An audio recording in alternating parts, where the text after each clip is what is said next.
think we're live. Welcome, everyone, to the first live stream of 2024, and a happy new year to all of you. Yay! Okay, cool. Yeah, I added this stream to the channel a little bit late, so I don't know if we'll have so many people joining, but that's also okay. I think we'll have a great stream nonetheless. In today's stream, we're just gonna take it pretty chill.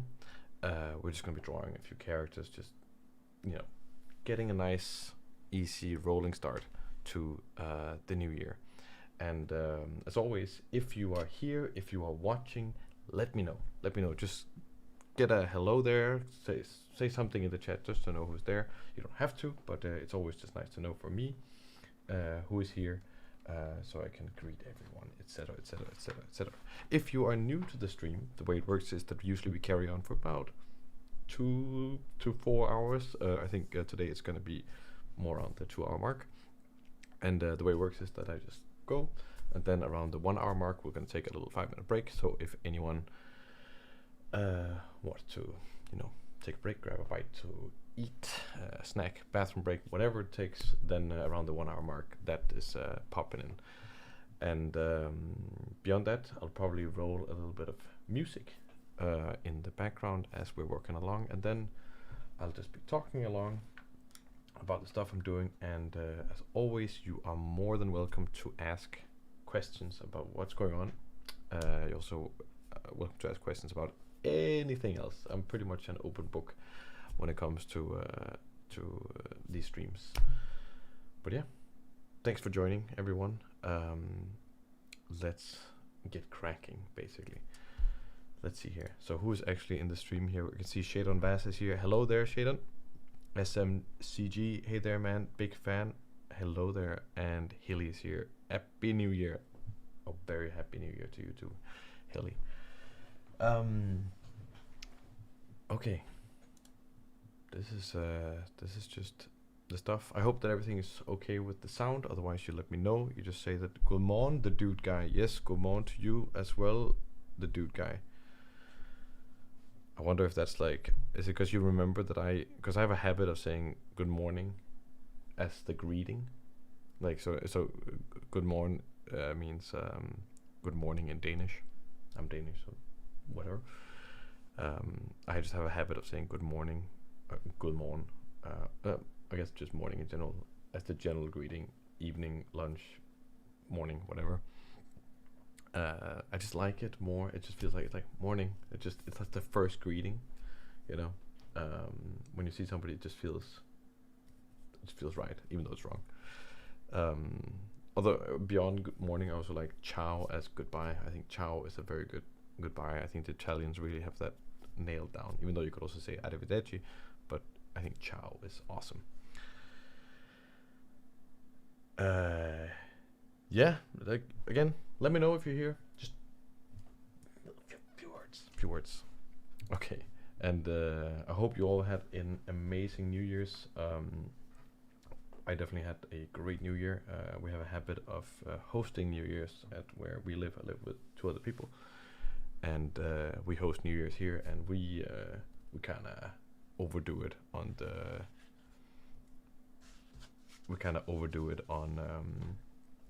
New Year's preparations, to the point of, actually, I'm going to show you this. So I don't know, for some reason the New Year's, it just kept ramping up, and I think we're allowed like 15 people, and it doesn't sound like it's a lot when it's 15 people until you realize that for New Year's, we, the people hosting, we craft custom menus and greeting cards for people, and these are placed at every seat at the table, and on the inside it looks like this. So this is like the menu itself, and then this year, so we have a friend who cooks, and then we write down all the menu stuff, and it takes a long time to cook the stuff. And then there was also this secret part of the menu that was under a wax seal, and I sat the night before and did all these wax seals by hand, which I'd never done before, but that was pretty fun. And usually it just takes us like a couple of days preparing New Year's, you know, and each of these menus, they have a custom silhouette of the person. There we go, custom silhouette, which we draw based on the things, and we have to do that for 15 people. Suddenly it's a lot of work, and also making food for 15 people, and it's like, you know, it's a 4-course meal, right? With like first this. I'm not cooking, but my friend's cooking, but we help out with all this, with the stuff. So I had a great New Year's, you know. Obviously there's the party devoted into drinking and those kinds of things. So I had a very good New Year's. I know it's not everyone who goes out, but New Year's is kind of the one time where I get to hang out with all my friends from very different parts of the country, right? So we all gather here, and then that's just great. We also had 2 bartenders, so we basically we set up like a fake bar in the apartment, and then that's where, you know, drinks were being made, which was very necessary because there was a huge demand on the bar. Either way, back to what the stream is actually about. There we go. Oh, this wire is really annoying that I have here on the thing. So I'm probably gonna just warm up a little bit right now, and I don't have any very concrete plans for what I'm going to draw. I just know I'm gonna draw some kind of character stuff. I'm thinking, let's just do something that's a little bit fun. So the characters we're making, if you guys have ideas and stuff and suggestions and things, you just throw it at the chat as we're kind of drawing things. Maybe we'll draw something kind of creepy.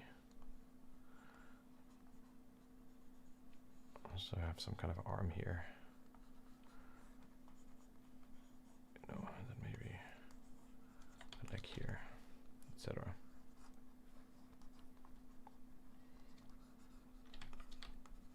And I'm just kind of blocking this thing out here.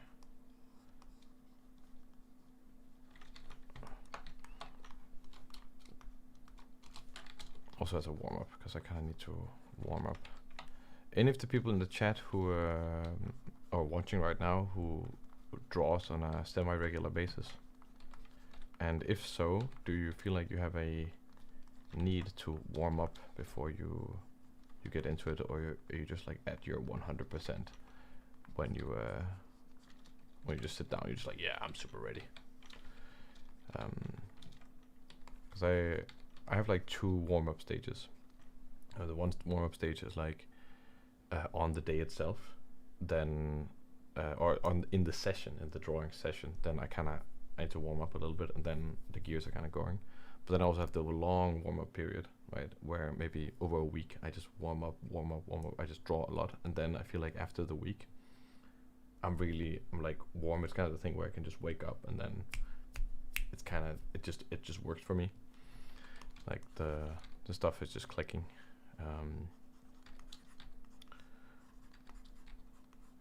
But yeah,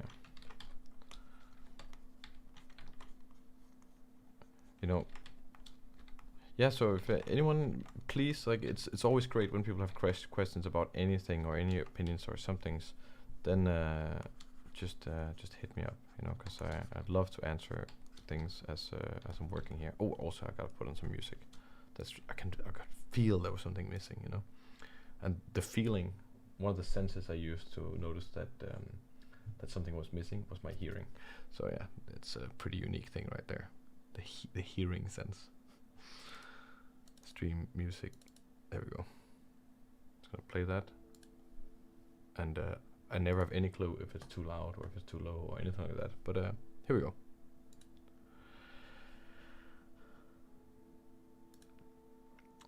Sometimes you gotta warm up, but other times it just feels like it flows out of the pen. Oh, that's great. So, dude, guy, you also you draw, eh? Like, what you work with drawing, or you just, how does that work?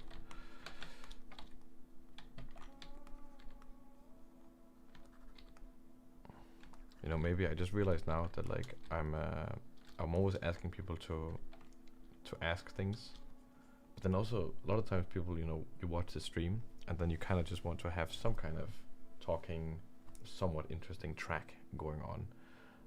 but now I'm requesting you to kind of look away from whatever you were doing and then like, please hit the text stuff.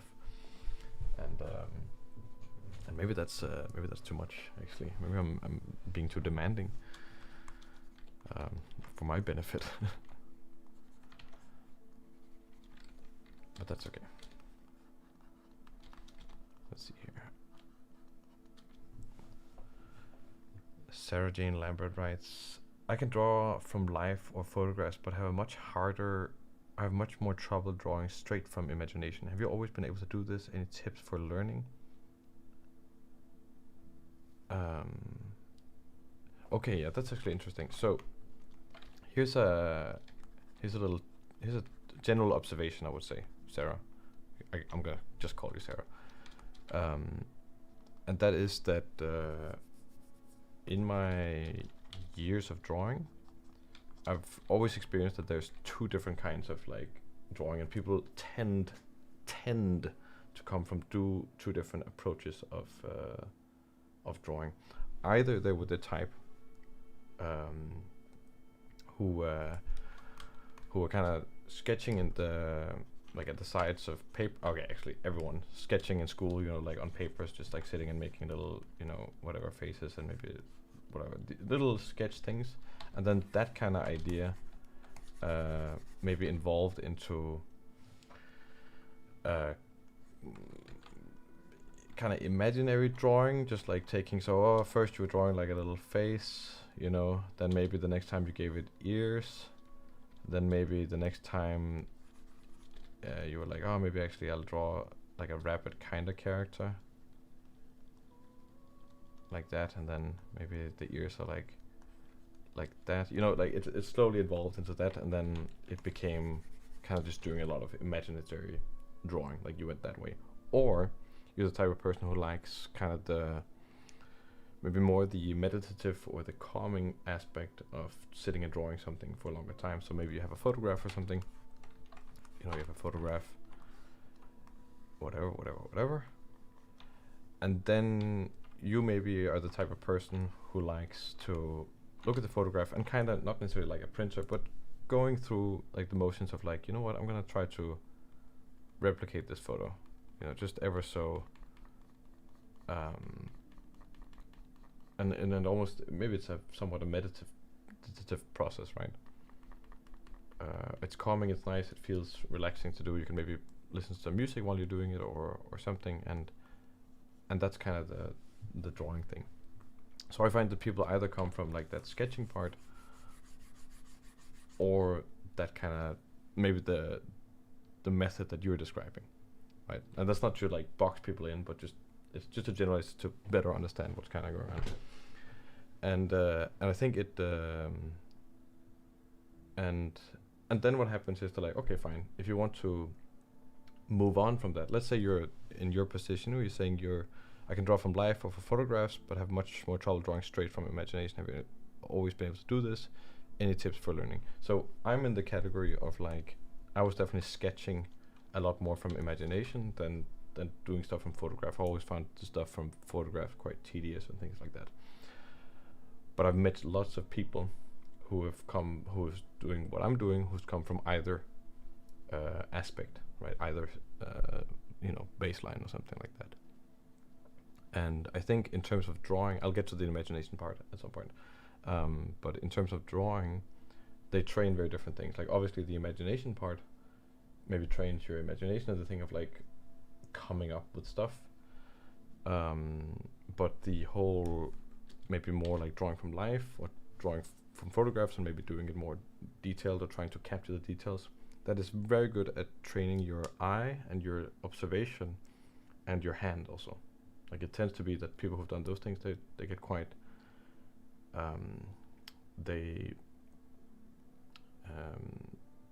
they get a lot better at handling minute value differences and kind of controlling the pen and the pencils and those kind of things themselves, right? But if you're in that position and you're like, okay, now I want to jump into maybe doing something with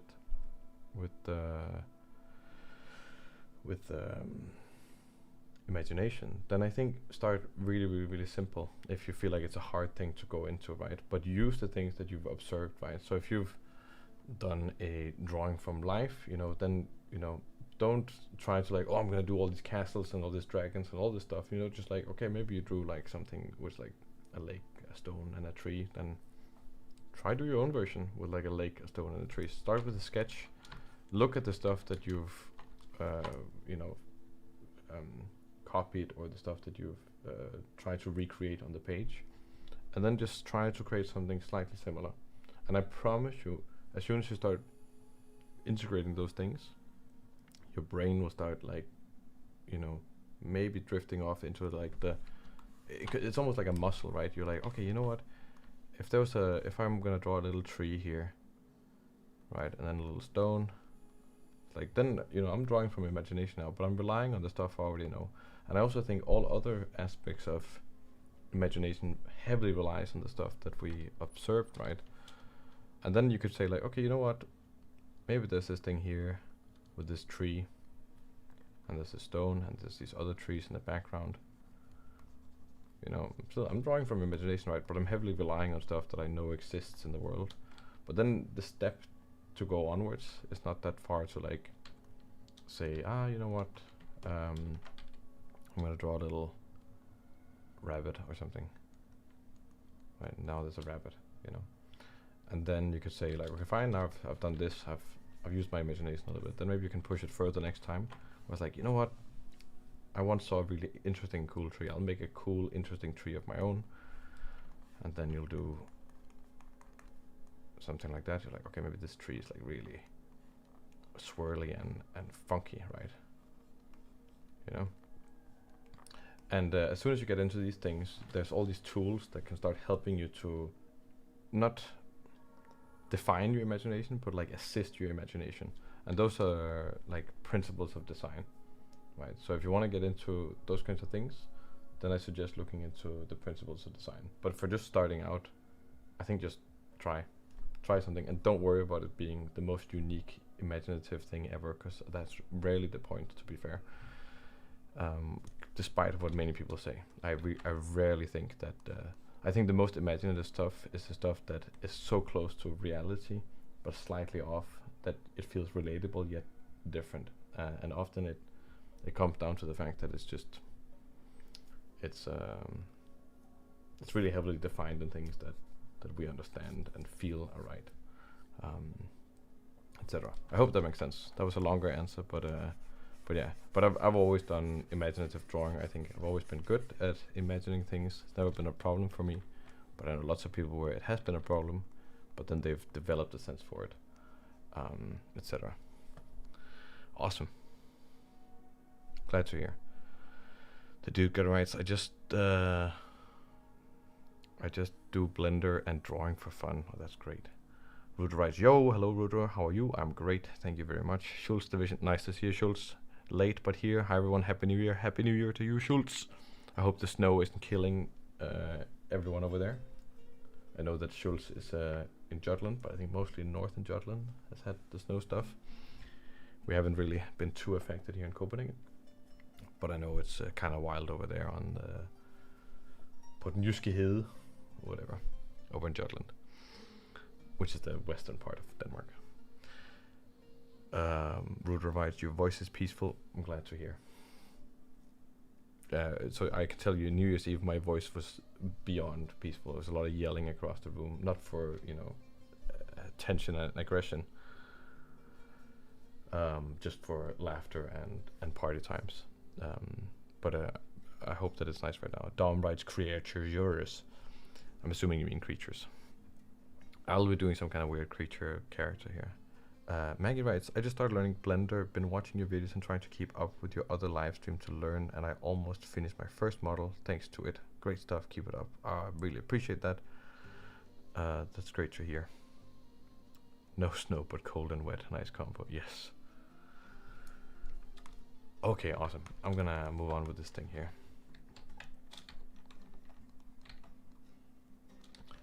Anyone has like weird New Year's resolutions? I don't think I've ever done a New Year's resolution. I just don't think it's in the cards for me. to stick to a plan. Maybe that should be my New Year's resolution, sticking to a plan. But I've been good so far. I've been decent at sticking to the streams. I hope, and I feel like we've been building something over the past, I don't know, couple of months, I guess, with the streams. And generally, people seem. There was people, you know, honestly, like as the person making the streams, seeing that people are asking when the next stream will be. That kind of, I was like, oh, that's, you know, it makes me feel good. I know that it's also a thing that you're like, oh yeah, that was nice, but it feels good to be wanted, you know, be like, oh, that's great, let's do that again. And it's always a great time. So so that's awesome.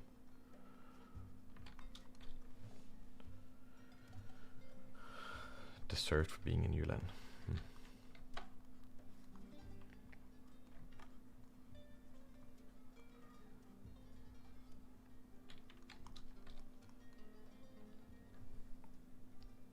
Keanu Steve, first time catching your stream, love your content, Blender, matte painting, couldn't ask for more. Okay, but that's great. I'm happy to be of service.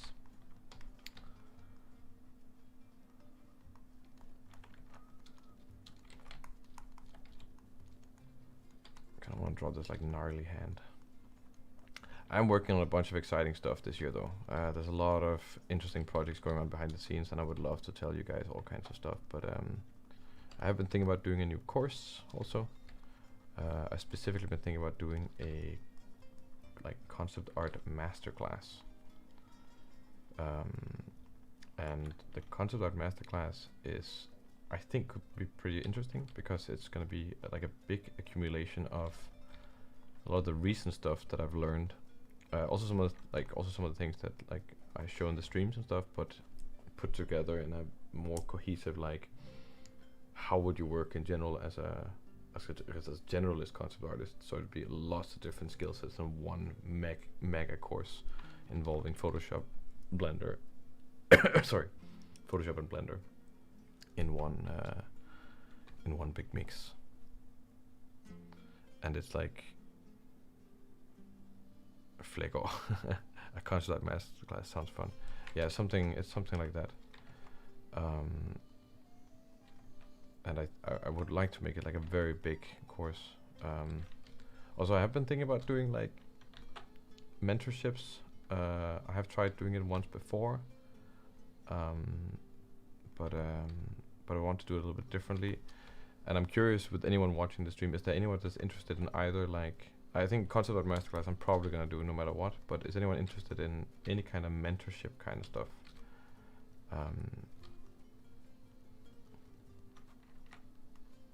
Something like that, and if so, what kind?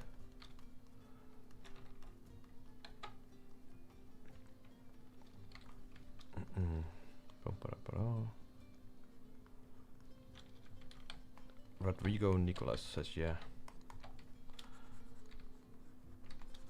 Just yeah to everything. Oh, there's no head yet.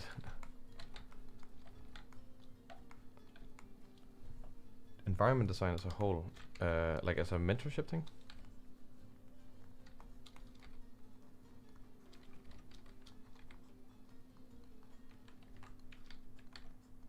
You know, like, really funnily enough, like my strongest skill set is definitely like my character design skill set. That's always the thing that I've been the best at, but then I've just done a lot of environments. Yeah, that's funny.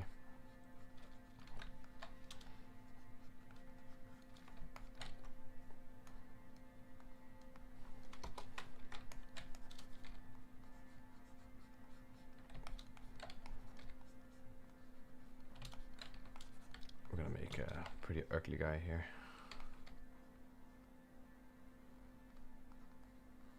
Maybe somebody with like a slightly skeletal.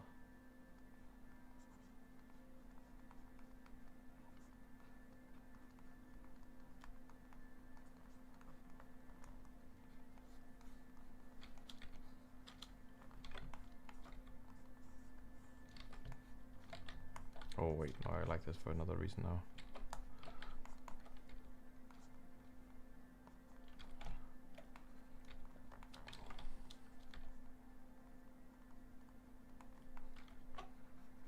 looks kind of alien, but I do kind of like it. Okay, fuck it. It's gonna be an alien thing.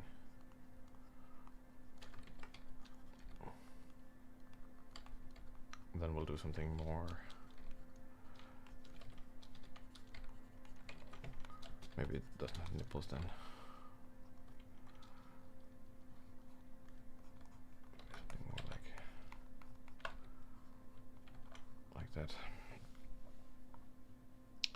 A Wendigo looking creature. Oh yes. Can I mobile pay for it so my girlfriend doesn't see that I'm spending my money on? You can do whatever you want.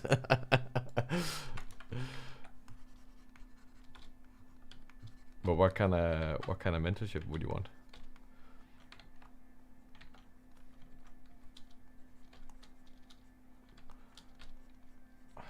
You know, I was teaching at this school in Copenhagen, and I told one of the coordinators that one of the coordinators at the school, I was like, listen, just call me for anything. I can teach anything. Like, and that's obviously insanely arrogant to say, but I think it's I'm interested in so many different things, and I'm so interested in like learning them, and I'm very, very, very, very attentive to that. You might also see that reflected in some of the videos. If you like my videos, then I try to really pay attention to the things that are important, and then not the things that are filler. I really try to like highlight the essence of like, this is the important thing. I really want you to understand this thing about the thing, and I take great pride in like trying to remember those things, because I always hated when you had a teacher, and a teacher who was a professional. We had that sometimes when we were at school. We had an industry professional teacher. They would come and they would kind of forgotten what it'd be like to be a noob and not know anything. And then the way they would explain it was as if though you were a professional. And that's just not the way you understand information yet as a student. Like, then you're concerned about all kinds of other things, and kind of navigating that network of understanding is something I've always really, really wanted to. I wanted to remember what it felt like to be new to something, and then how to understand things. So if you would ever have me as a teacher, then you would be damn sure that I would try my darnest to make sure you really understood the things and those kinds of things. Okay, look at this guy. This is a weird guy.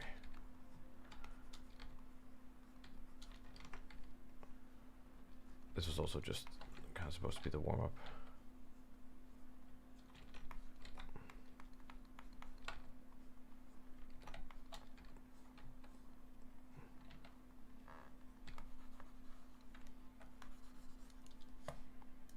I feel like the chat is quite slow for me. Maybe that's just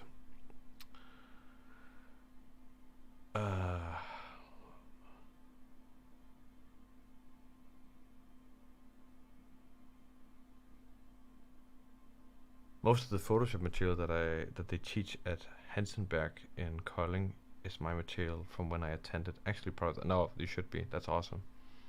That's great. No, it's also that's always the thing where like you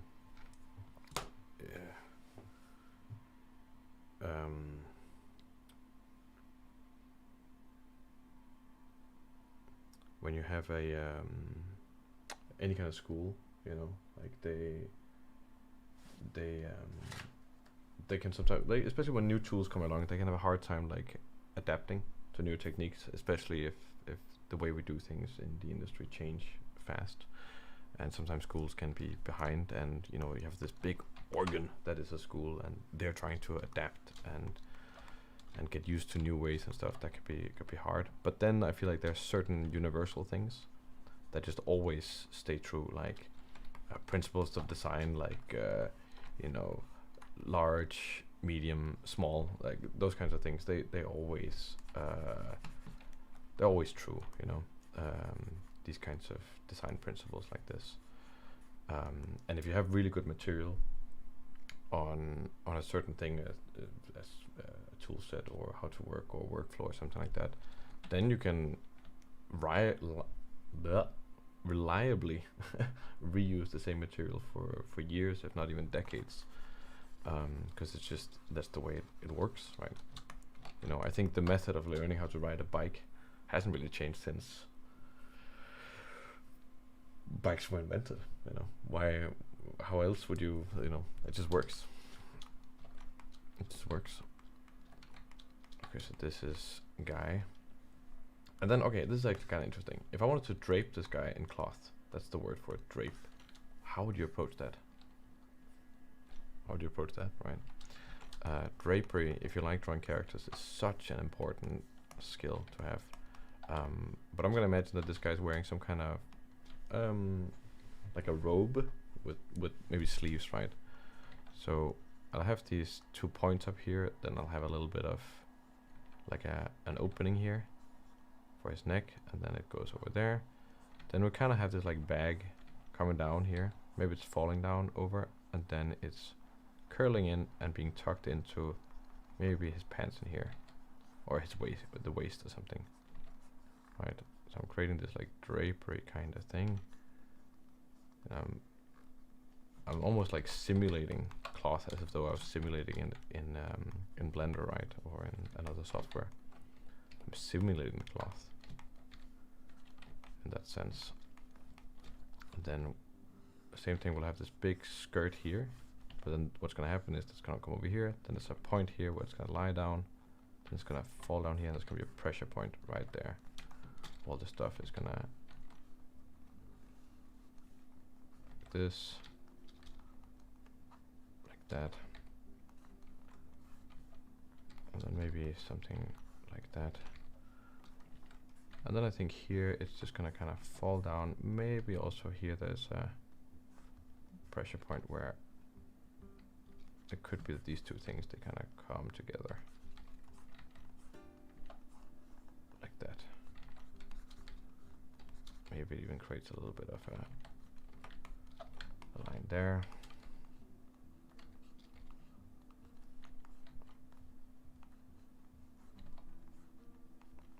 So here, these two things, they're also kind of folding together, and then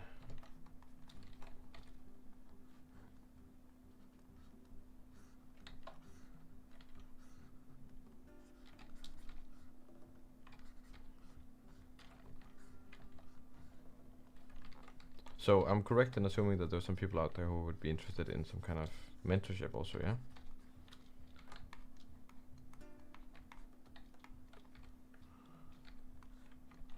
Uh-huh.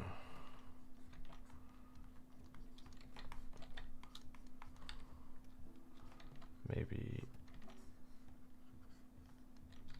like that. Oh, there's some kind of bell ringing. 2 seconds.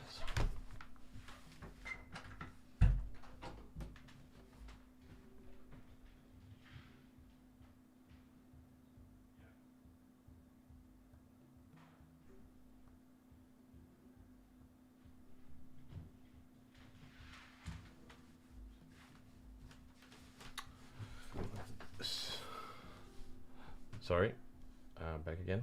I'm just gonna take a 2-minute break because I need to receive some food at the door.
And I'm back. Sorry for that.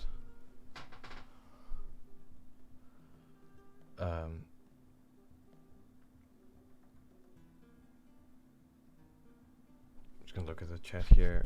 Keanu Steve writes, in your opinion, what is the most transferable design principle when migrating from 2D to 3D? What is the most transferable design principle when migrating from 2D to 3D?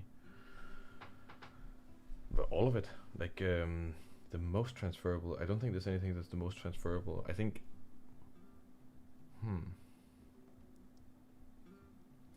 I guess the way I think about it is that 2D and 3D are inherently really good at serving different design processes, and they can yield different results, and it depends on what kind of mode you're in and stuff. But if there's the really like basic stuff, you know, there's these things. What are the seven basics of design, right? So there's what's the first one? Is it line? I think. To shape, volume, or actually not volume, it's called form. Form, for value, 5 color, 6 space or something. What's the 7th one? Let's see here. 7 principles of design.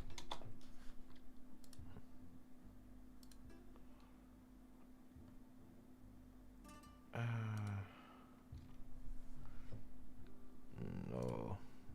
Form, shape, line, color. It depends on who you ask.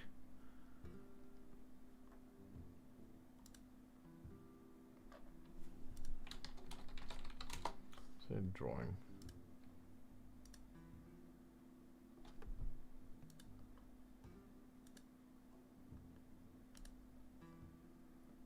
Don't be too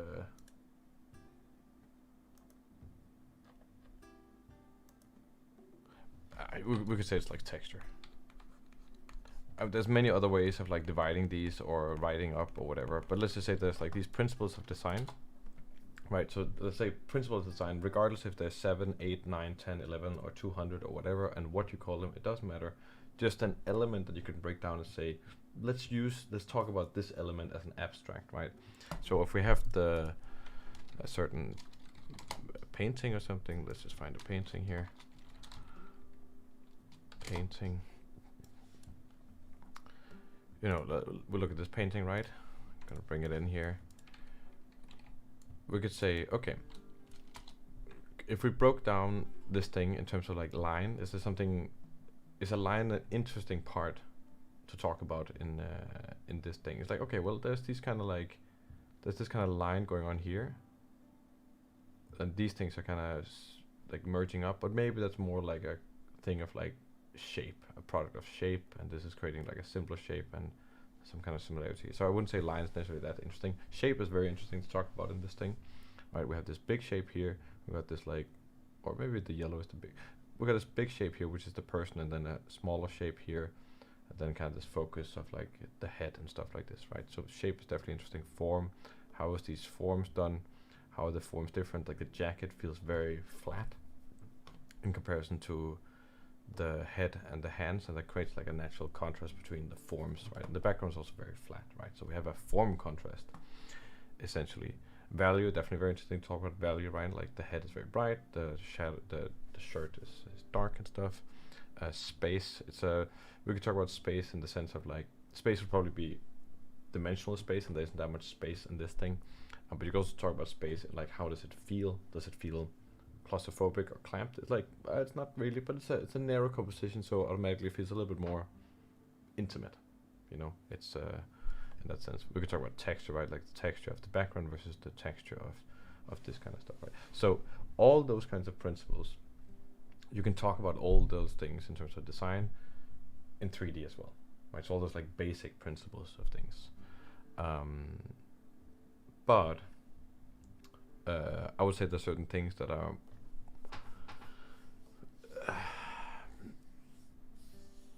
nicer to do in 2D, and some things that are nicer to do in 3D. And I would say you can do anything in either, right? You could design anything in either, but certain things leans themselves better to a certain task for me, right? And some of the things is that, like, for me, I think that 2D is very good for making like characters, right? And that's because as humans we're quite good at abstracting like faces and people, because we know people so well. So it doesn't take a lot for us to start seeing that, oh, that's a face, those are eyes and things like that. And we can read a lot of expression and feeling and character into drawings very easily, right? And it just means that like drawing inherently is like you're seeing the stuff, and even though it's not naturally realistic or something like this, you're probably starting to develop some kind of character trait in your head based on what this looks like, right? And drawing is very fast and very good at doing that, right? Doing the same thing in 3D is quite slow, and getting to the same kind of feeling, it would take you a lot longer, because you're starting to deal with something less abstract. Like a 3D form is already just like way more tangible, and we as humans start perceiving it in a different way, where a drawing becomes this like idea, and if you want to capture a certain feeling, you can just do that very fast, like this, right? Like it would take quite a long time to capture that. So I have a tendency to do characters in 2D if I can. I like designing them. I might make a character in 3D if I want to do other things with it, but things like that. With environments, then there's the same thing of like, if you are really interested in like the pure mood or the ambience of an environment, then drawing and painting might be a really good choice, which is working a lot with color and just like light and things. But if the environment starts becoming more concrete and the specifics of the environment are interesting and things like this, then I think 3D becomes a really interesting tool, because you start working with space and architecture and how the spatial composition of an environment. And there 3D, it starts relating to, I think, how we feel a lot. Like as humans, we walk around in a three-dimensional world, and then 3D is quite good at that. I think, so for me 3D becomes a really good tool for making those kinds of things. And I think that's also why you see a lot of environment art very much has shifted towards 3D, as opposed to a lot of the character art, which kind of still stays with the character stuff. And I think those are some of the reasons for that. And I think it's like, and that's quite interesting. And I think also tools like Blender and stuff, it has a great tool set for capturing a lot of the stuff that you can do with painting, which is like creating atmosphere and stuff. You have all these tools like volumetrics and real-time lighting and all kinds of things to build those things. But it very much depends on what you need and what you're looking for, etc. So I wouldn't say that there's any. So maybe we can say it like that, like in terms of like what I think the initial question was, what parts of design what design principle is most transferable from 2D to 3D. I think it's more that like certain aspects of, I think all principles of design should be thought about in both mediums, like 2D or 3D. But I definitely think certain mediums lend themselves to certain design tasks more. But it all depends on your workflow and which parts of them you want to explore. Sometimes when I'm doing like, if I'm doing any kind of like mechanical design, like design that involves moving parts or some kind of functionality, drawing can sometimes be a really good thing if the thing I'm thinking about is like, okay, I need to figure out what it is I'm figuring out. Is it a gun, or is it a sword? you know, like if I'm still making that decision, then I feel like drawing is still much nicer. But as soon as I have to start figuring out, right, okay, is it here or there? How does that move? Is it that way or that way? Then I very much like 3D. I think that the spatial quality of 3D helps me a lot there. I think some things that can sometimes be hard to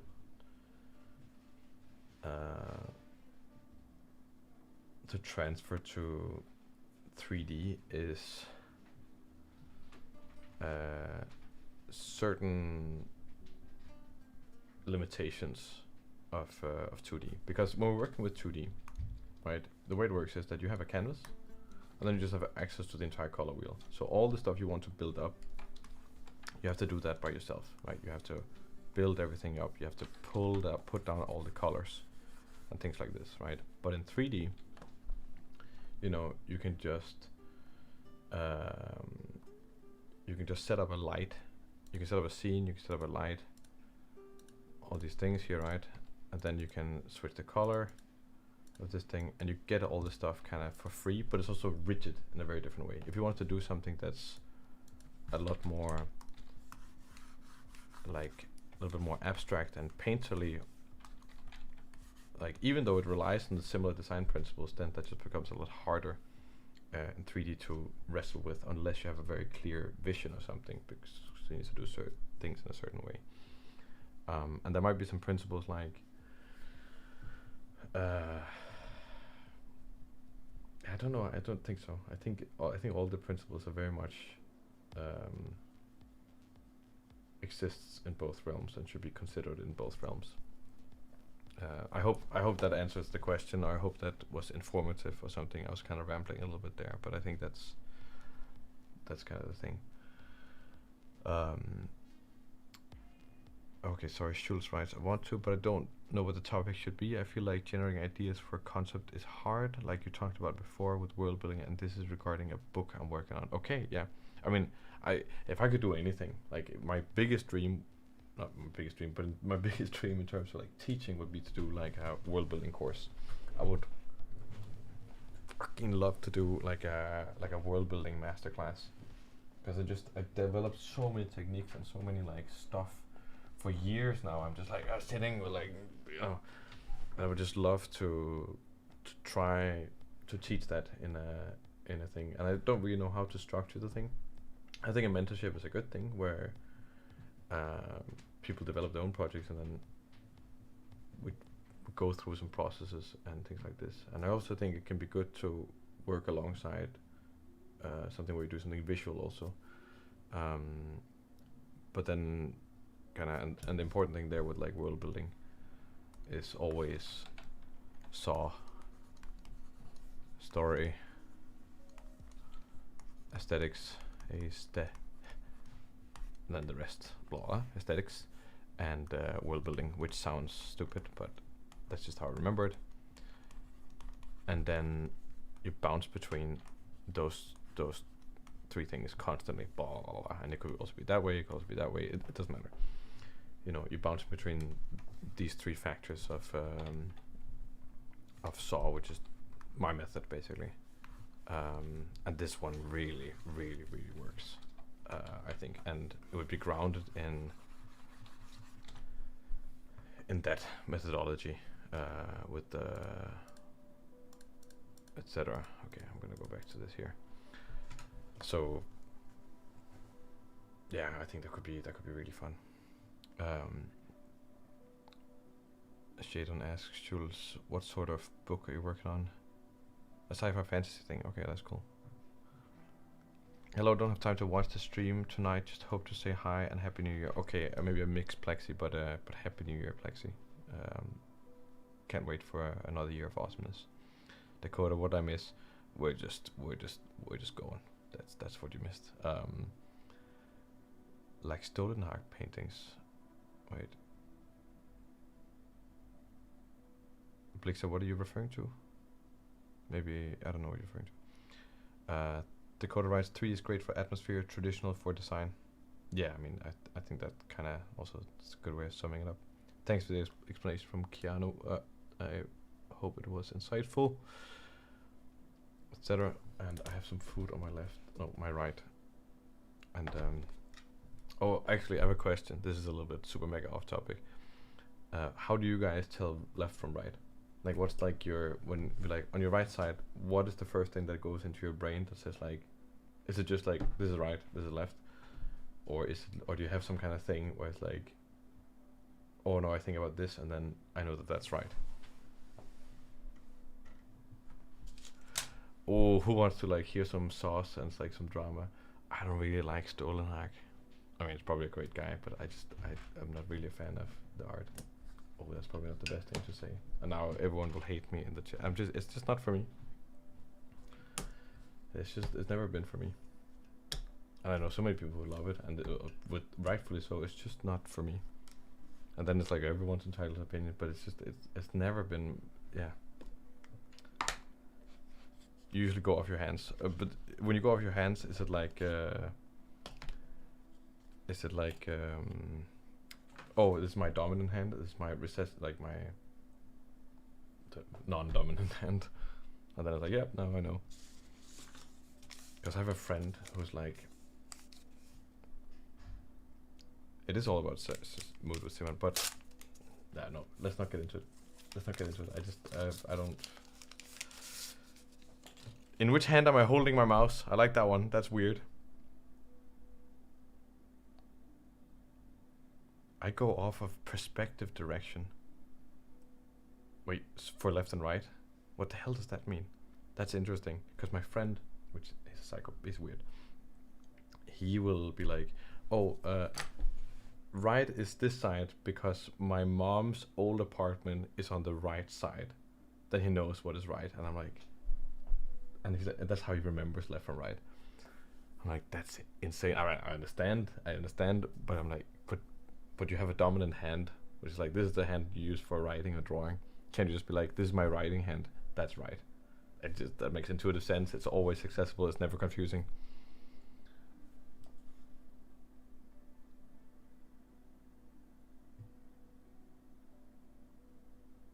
Wait, the point of, so that's how you know left from right, like for your. How does the.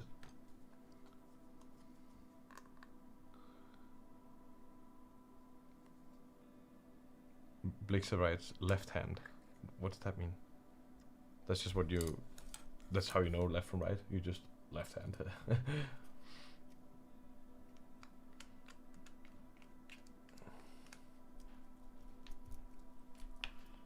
Sorry, I'm gonna eat a little bit. I hope that's okay. Right. Okay. So you know, like from. I like the Hilly. I really like yours. In which hand am I holding my mouse? And that's how you know left from right. That's like how ingrained, like your computer system is at your is into your sense of, I don't know, self.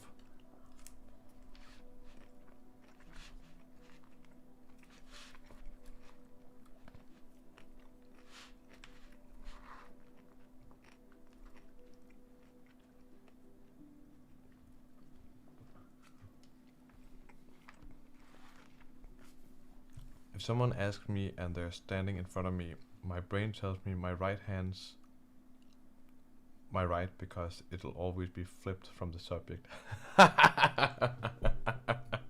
Okay, because that's kind of what I was imagining, but I was like, no, that sounds crazy. I love that. That's awesome. That's so weird, those things. We're like, right, of course, that's how you would think about that. Yeah, I love it. It's the best.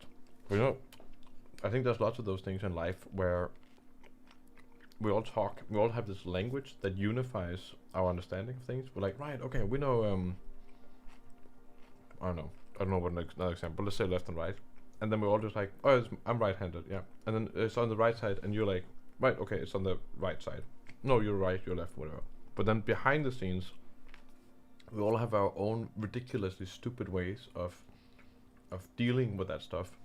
And I think there's some other examples of life where similar circumstances where each individual have their own weird way of like remembering or quantifying or dealing with the stuff, but then the language hides it. And I think uncovering the fact that behind the scenes there's something stupid going on is amazing.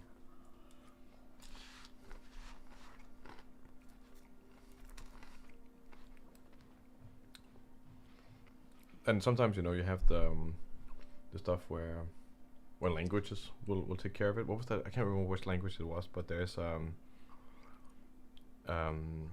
language where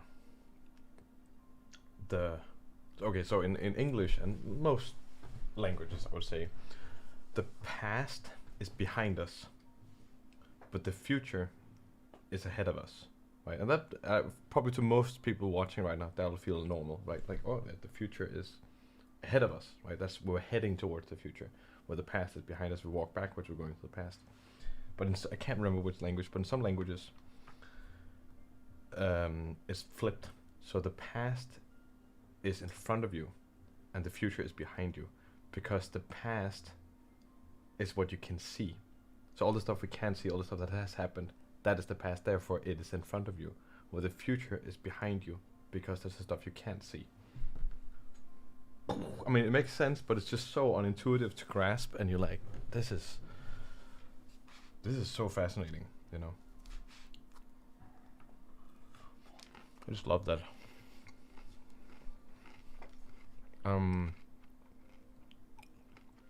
Schultz writes, I had troubles with starboard and port for ships. I worked years ago with my brother who's a sailmaker and had to learn this.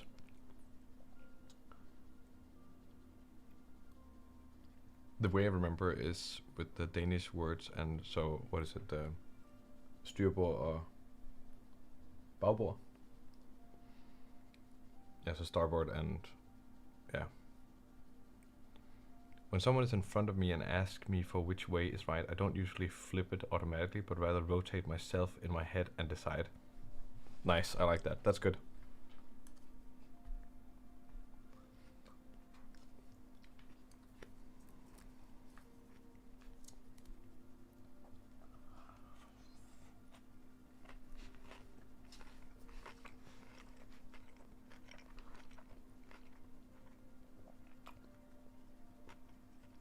How do you say goodness gracious in Danish? Duolingo translate to tak for kaffe. Yeah, that's pretty accurate. Tak for kaffe.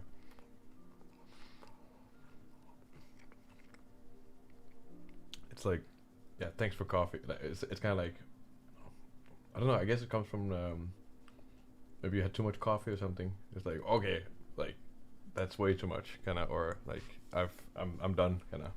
I'm ready to leave. Yes, hit me. Hit me with your design issue.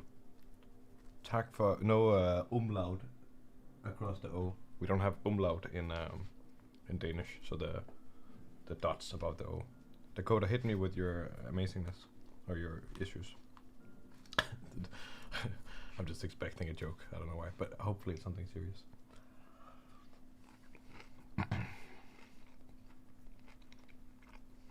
Yeah, actually, Schultz. There you go. I'm just eating and not drawing. I'm so sorry, guys. Oh, did you watch the Monster Garden one? Come on. Come on.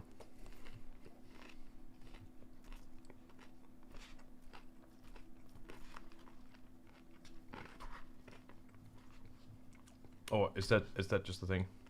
I'm having a Pokeball or whatever the every time I say Pokeball, I'm just like, it's a Pokeball. It's like, I'm eating Pokemons. Redesigning dwarves but keeping the silhouette. What counts as the silhouette? Is it like really the silhouette? Or is it just the silhouette from a certain angle?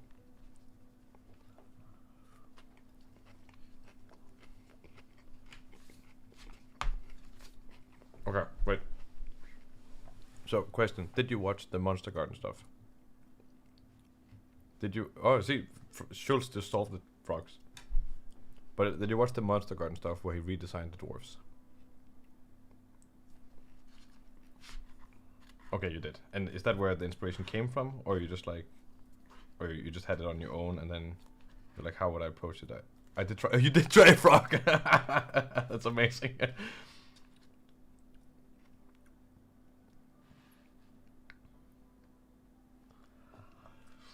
Okay. So, if I was given this task, right, we need to redesign dwarves, then the context is insanely important. Okay, sci-fi fantasy dwarves. There we go. Context. Great.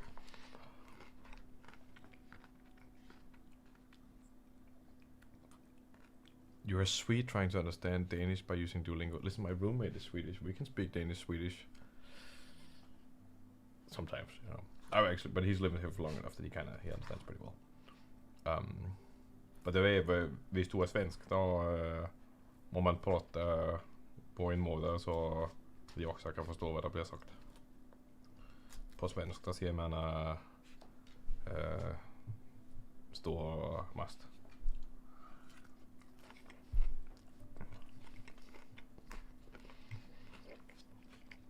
No, jeg er svensk. That's my impression of a Swedish person. Okay, so designing the dwarves, because it's always Warhammer, Viking dwarves, or Tolkien, Art Deco culture. Okay. Du pratar bättre än mig.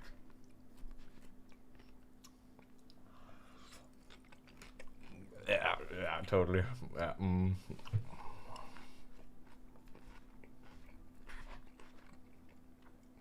Blixa, where are you from in Sweden? I'm so sorry. I'm really sorry if all the chewing noises are destroying your sense of being.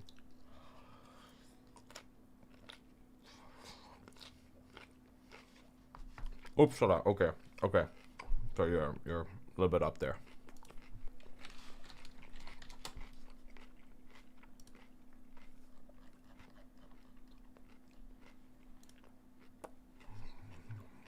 I've been to Uppsala because I've been to. Oh, actually, in a period of time in my life, I was in Stockholm for quite a bit, and then I had to go to Uppsala for a few things. Okay, nice. I appreciate it. Thanks.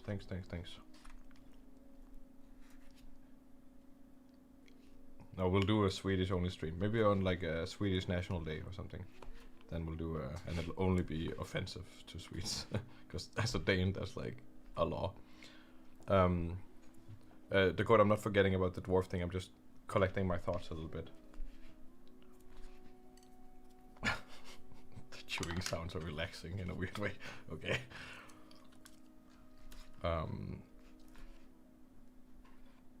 Dwarf thing. I just wanna phrase it right. Redesigning dwarves.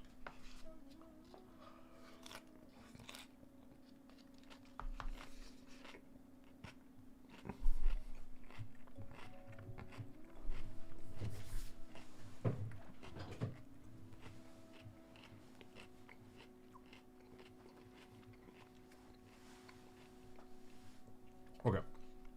So for me, context is everything about the dwarves and stuff. It's if you want to design a race or something like that, then I always find that the way to make it interesting. So beyond just, I'm gonna step away from the visual aspect of like the silhouettes and stuff, and just dive into the context, and then we'll extrapolate some visuals from that. Also a really good lesson in why the SAW method world building thing works really well. But we'll see where this goes. I have no clue if we're actually gonna get something good. But let's say the context of the dwarven race is that we have a human race also. We have a human race, and we want to create another race that isn't human but just small, right? Like often dwarves just become humans but just small, but then like, no, we like gold and we like mining. It's like, yeah, but there's lots of humans who like gold and mining. Yeah, but we're more just that, you know. It's like, okay, great. Let's say we have a dwarven race that is, they need to serve a different purpose in the world. Maybe they have maybe they're more creature-like, or maybe they have a certain connection to magic in the world, or maybe they have a certain connection to nature, or maybe there's a certain connection to an element, or whatever, right? So some sort of context like that. So if we said that, for example, dwarves had a different connection to maybe the elements, right? To the world that they live in, and stuff like that, and maybe in a spiritual or magical or something way. And you also said they were like sci-fi dwarves or whatever. But let's just say that these dwarves have that kind of connection to the world, or a certain role or something. Unless you're really, because you did write sci-fi fantasy, so maybe you're thinking more like, okay, they're a different alien race, they have their own space empire, and they have their own. But maybe these dwarves that we're imagining now, they live in a very different way from humans, which I think that's a really good way of like starting, because it gets your head in a different way, right? Because you start thinking less and less and less about them as humans, right? The more their culture and the way they live differentiate from humans, the more I think your brain kicks into gear inspiration and references that can support that, right? So if dwarves, for example, in your world were maybe thousands of years old, right, or something like that, they live for much longer,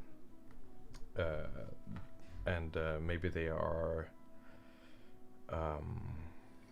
thousands of years old. Maybe they have a certain connection to, I don't know, a certain element that they require. Maybe they still have that dwarven quality of like axes and mining and gold, but maybe it's not gold, maybe it's this other element, right?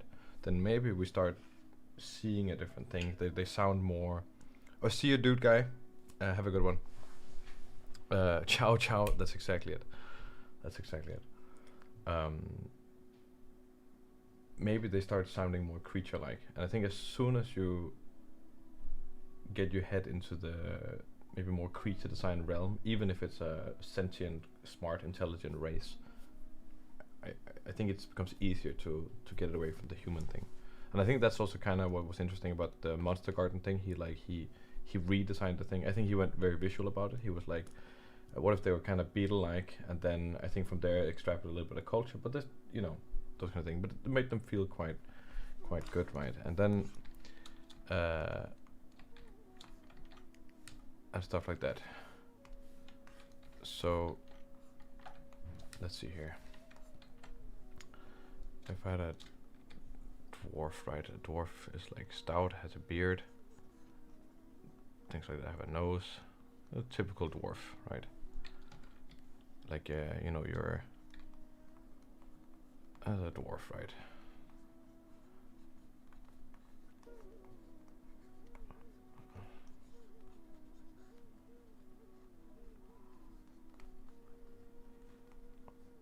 You know, here we have the dwarf we all know and love, right? The maybe a cool hairdo. Yeah, that's a dwarf. Then we say, okay, what's that feeling?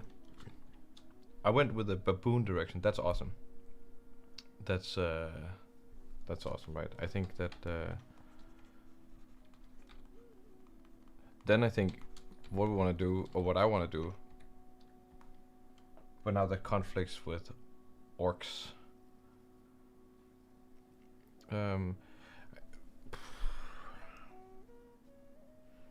I think with creatures you generally have like 3 ways of going about it. You can either go like alien, you can go kind of real world creatures, or you can go like mystical.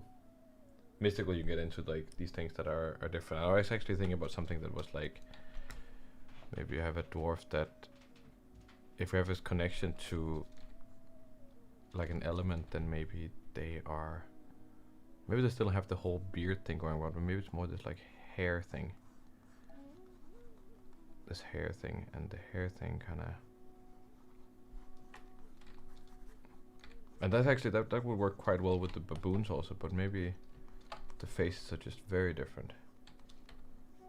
Maybe the whole usual nose thing we know about is some kind of,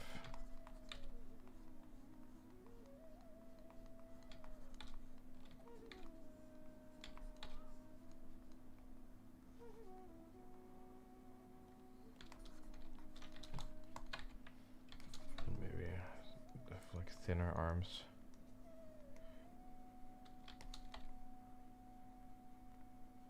I don't know how alien or how, because we are saying sci-fi fantasy, but maybe they're still like, are they like an alien race, or are they,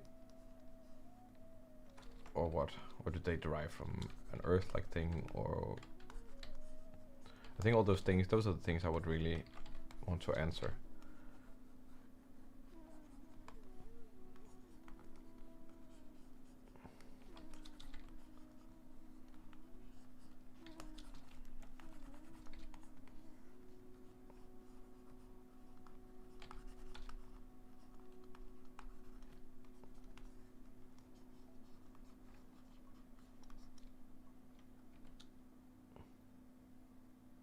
Happy New Year. Special evolution with alien liberties. Is that what you're saying?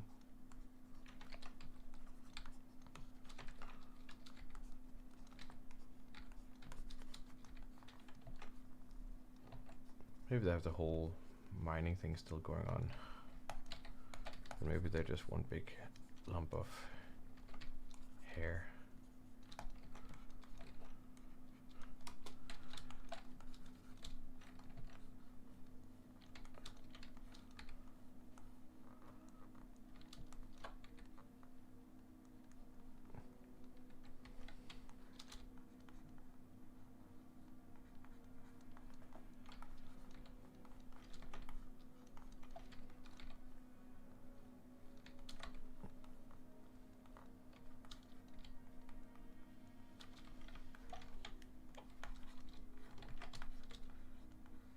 Maybe the whole like mouth thing is more like the nose thing. So this might be that kind of nose thing. So maybe we get that silhouette still, but maybe it's the whole mouth.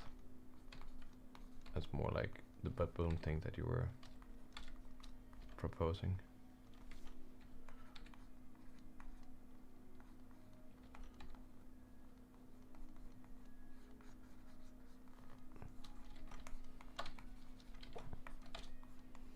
Maybe we now have like this weird things that look like a mustache, you know, underneath the thing. We want to be really funny about it.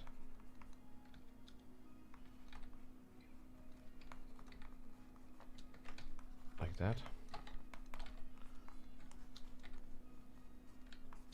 Like that.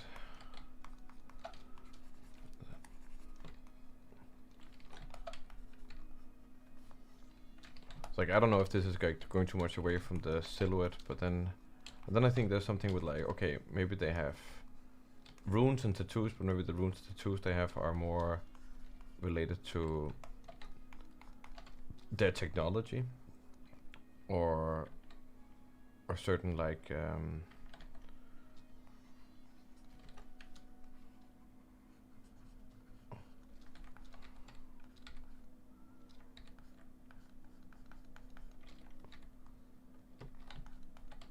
maybe give them quite big heads or something.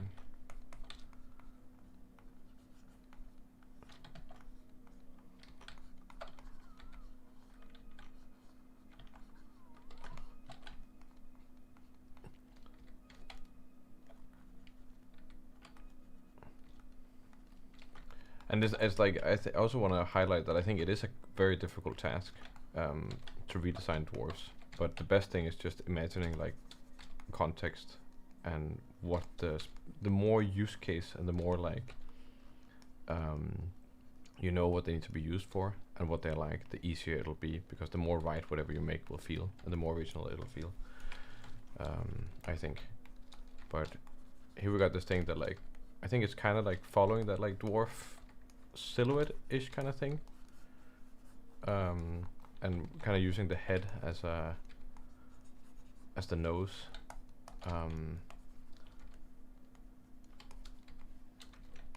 And then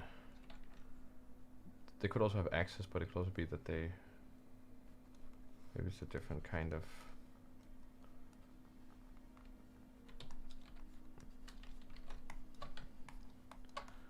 technology. Oh. If some of you can't really tell what's going on, then I'll try to highlight it here and be like, okay, these are kind of like the baboon part. Right, maybe the arms even, maybe actually just here by the hands. And then I like your idea, like this idea of like with the baboon. That's awesome. That's super cool. And I think, you know, like I might be taking that and just trying to make it work, but I'm very much thinking about like, okay, what are these people for? What should they feel like more than anything else, right? Like should they, this kind of thing. Like, and is this a dwarf? It's like, no, it's like a weird baboon thing, but like if you said it was a dwarf, it'd be like, okay, that's interesting. Or why is this dwarf so weird? But I think you kind of, you can accept it. And this is going quite far away from that kind of thing. But if you want to hit those like stereotypes still, like a nose and those kind of things, then there's other ways of doing that. You can also think about it like, why do dwarves have big noses? Well, they have dwarves have big noses because they just have big noses, or maybe they don't have big noses, but typically they have big noses, right? Big noses, then a mustache and things like this. But then let's say, why do things have big noses in general? Like me.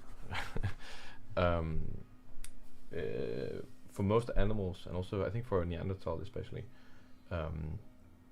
creatures had enlarged, like especially this part of the nose that was enlarged, so that when they breathe,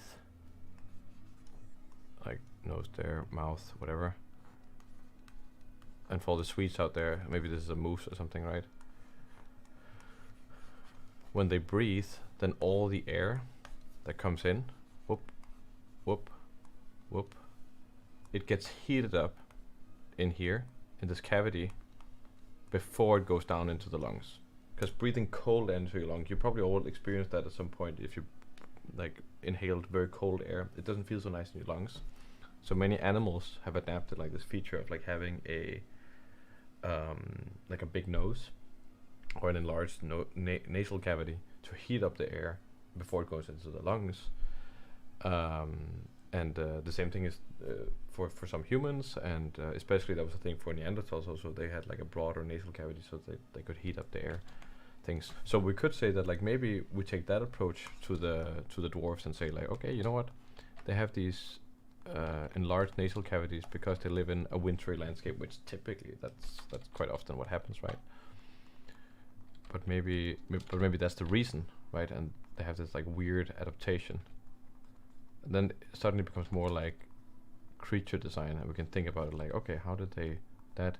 Then maybe all this fur and stuff, like these kinds of things, maybe that's for heat protection.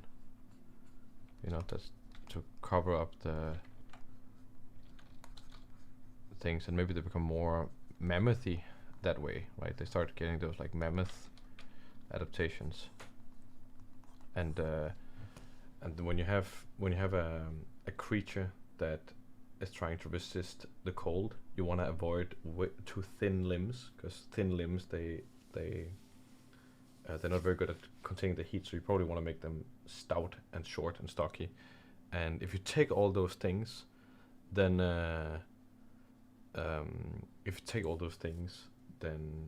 maybe you can just use all the features of a dwarf, but then design something completely different, and maybe it'll still feel like a dwarf, you know. But you just don't think about a dwarf, just think about all those, like, okay, the stocky things, and then like big nose, and then hair, and then those kinds of things, put them together and make a creature, and be like, these are dwarfs. And I probably think a lot of people will look at it and be like, yeah, but that doesn't look like a dwarf, but maybe it feels like a dwarf because it has those qualities that we maybe don't recognize are there for a reason, but we kind of see that, you know, there's a connection there for some reason, if that makes sense. I did not look at the chat for a while here.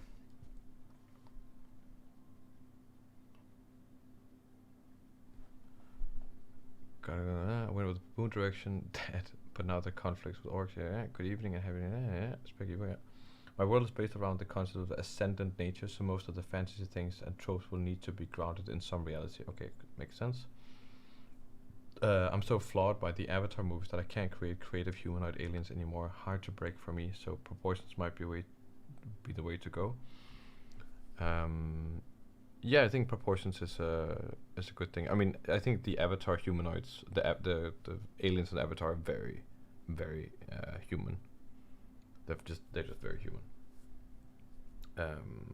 They basically look like humans, but just blue, and then cat ears and a tail.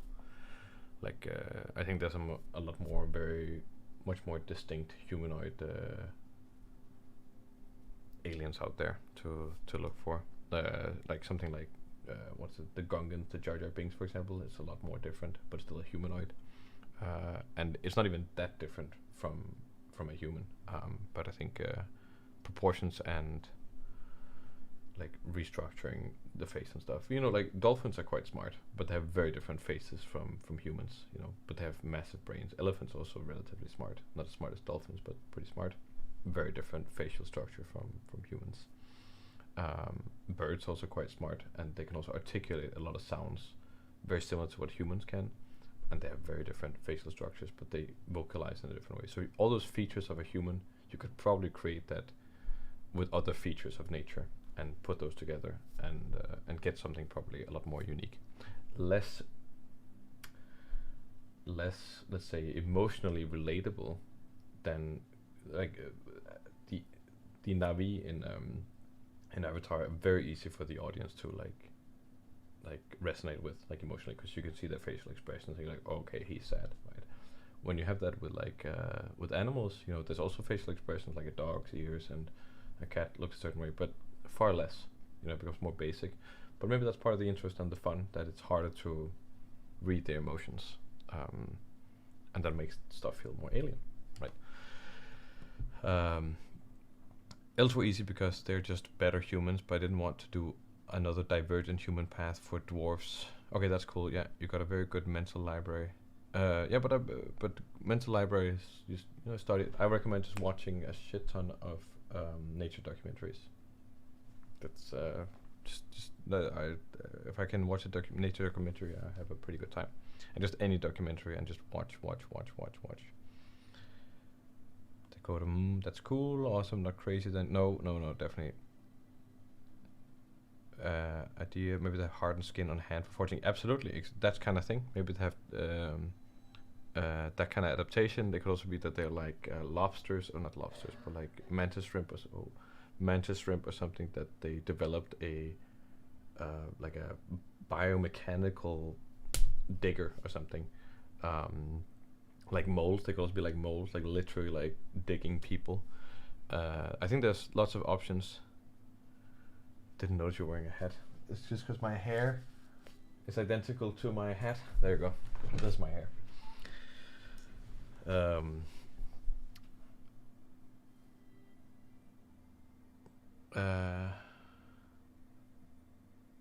Whenever I see animal-like creatures, I can't help but remember Scavenger's Reign. That was a great show.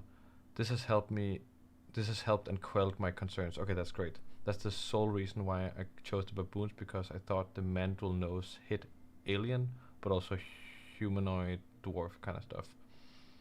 Makes sense, the cold mountains. I went with an arid, cold desert environment. That's awesome. I'm back now, don't worry. The dude guy, awesome. Lorax. Oh, Lorax, right. What's your favorite creature design? Okay, I think I'm caught up. Favorite creature design. I need to take like a 5-minute break. We'll come back, don't worry. And then we'll keep the fun going. But I will answer all your questions.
There we go, and we're back.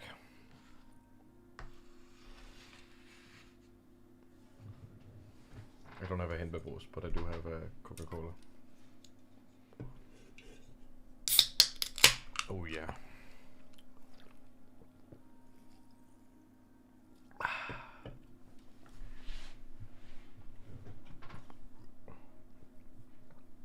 Gabriel Brasolin. Hello from Italy. Hello from Denmark. Ciao. There we go.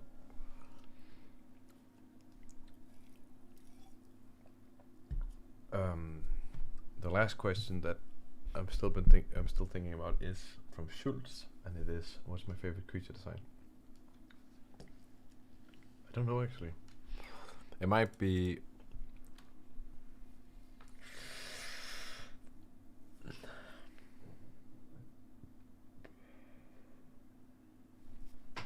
okay.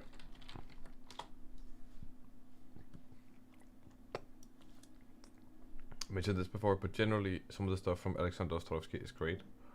I don't know if there's a particular creature design in here that I'm like, oh, that one is just my favorite one, but I just like basically all of it. I think it's all really good. I really like this one. This interpretation of the Jormungandr, the Midgard serpent, Midgardsormen, you know, the world serpent, right? I really like that one. I think this dragon is also cool, and it's a very cool dragon because it's a little bit more of a realistic take on a dragon, but it's still a dragon. So I'd feel wrong to say like, oh, that's my favorite creature design. I really like this one. I think it's great. It's an awesome sea creature. It's really cool, but I think possibly my favorite creature design is from Alex Rice. And Alex Rice is he did a lot of work for Subnautica, but beyond that, he's been working for a long time on his own world called Biren, I think, the Biren Project or something like that.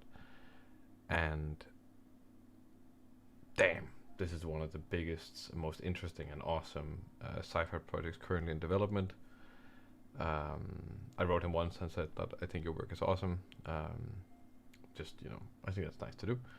But he has imagined this, let's say, Earth-like world somewhere else, and he's just gone really deep into making this.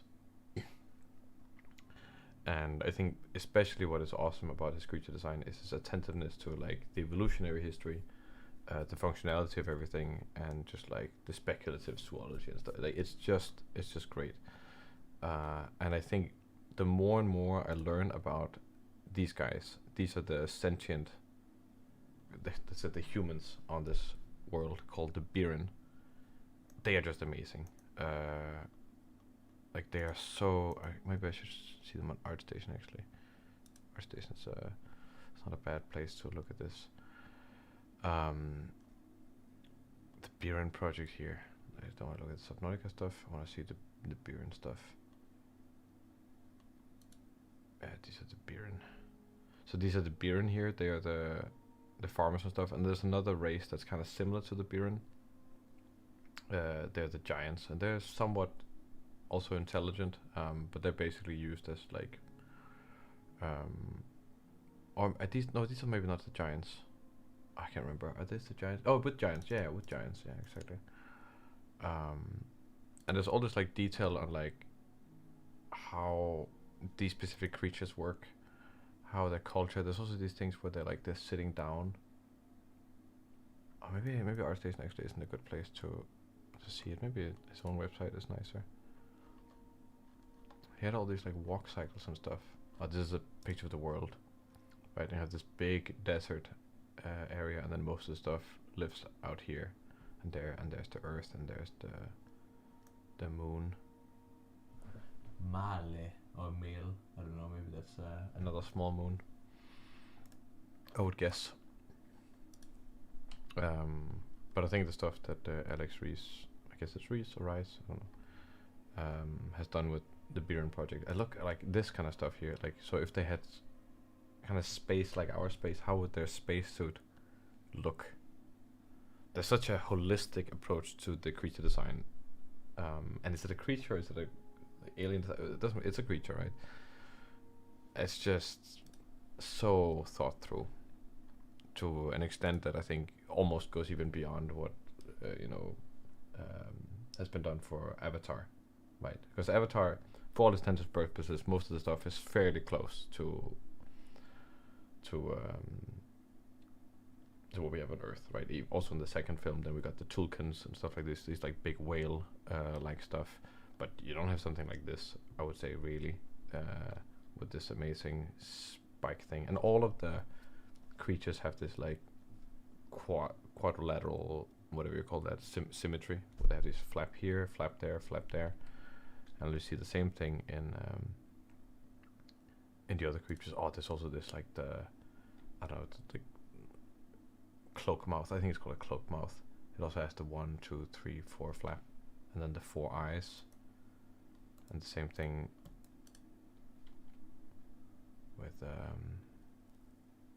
with these guys, right? They have the 4 flaps and the 4 eyes. Oh, and these guys here, flying stuff. That's pretty cool. And this is a different thing, but it's also yeah. So I think probably this is my favorite. Can't go wrong with Anthony Jones creature design. Speaking of creature and world design, can't praise Scavenger's Reign enough. Everything is so symbiotic. It's just beautiful. I haven't given Scavenger's Reign time yet to watch, but maybe I'll do it at some point. I mostly just heard it's a little bit meh, like not visually, but it's just like the story and stuff is not all the way there, kind of. I also admired the creatures from Final Fantasy, and of course those. I've never been a Final Fantasy guy, so I don't really know that much. I think some of the stuff from Monster Hunter is quite cool, and from Star Wars, I think they had some great stuff also in the early films. But then I think Terrell Whitledge, she really came in and did a bunch of design exploration for Star Wars and onwards, and it was quite cool.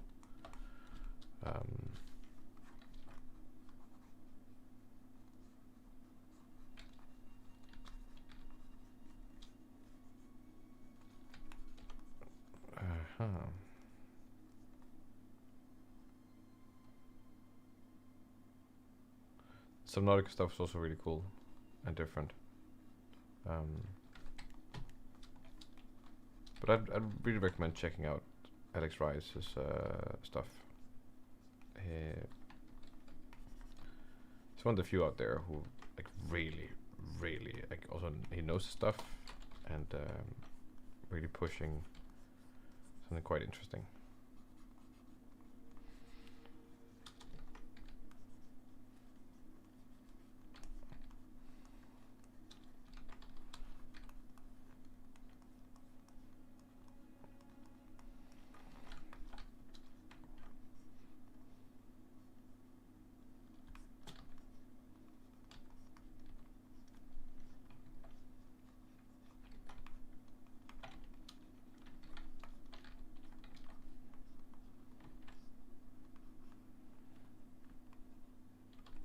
I don't know what I'm drawing right now. Oh, I know exactly what I'm drawing, but I don't know why. I just drawing something.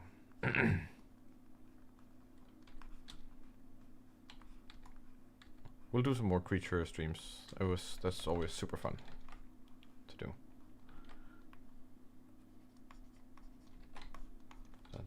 But damn, time just flies because it's already like. Bye, Blixa. Hi, Edo. The Sepulpa design was so different, but great. Oh, the Sepulpa, yeah.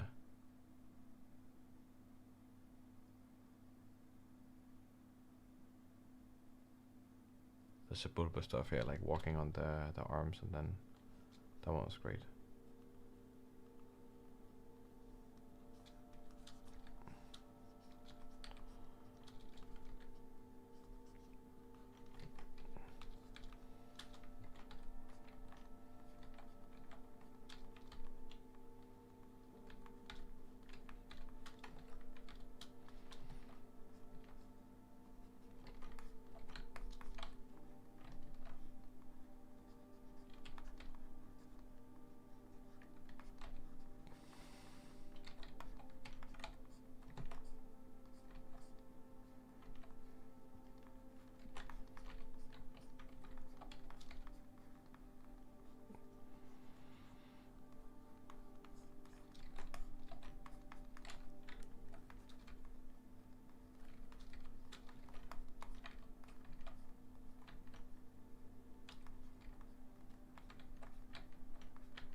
So yeah, here we have this guy who's just here for the lulz.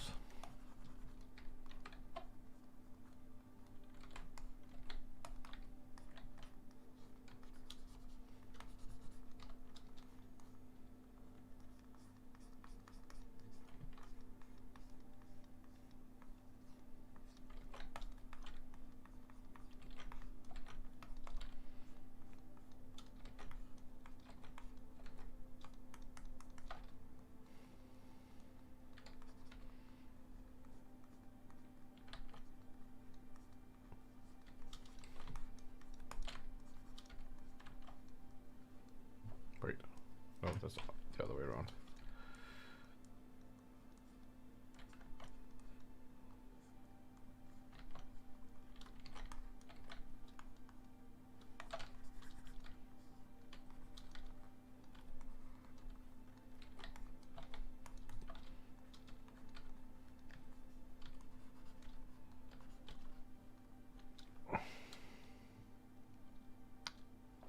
The new version of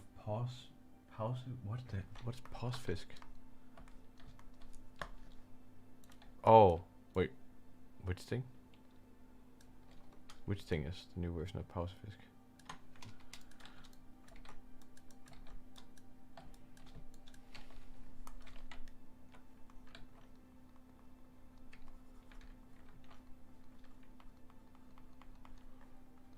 There we go.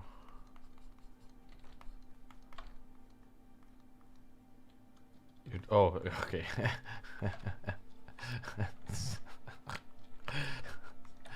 I don't know. You know, I'm allowed to be daft on my own stream, okay? Oh, not daft. Daft is the thick-headed. I don't know what the. What was the name of the fish in the? I don't know. Maybe was it just pausefisk? I don't know.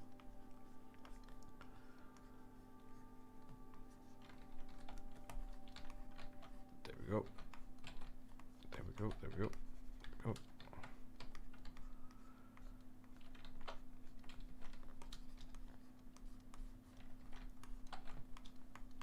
Look at this guy.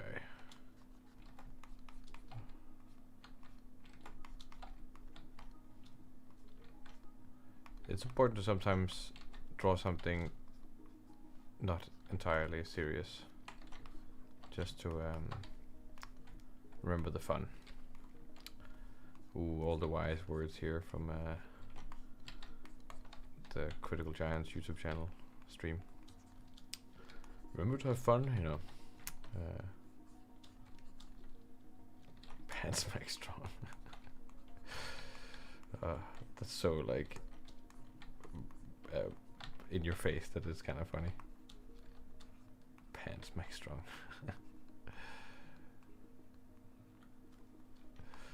100%. Oh, I do not like this arm. There we go.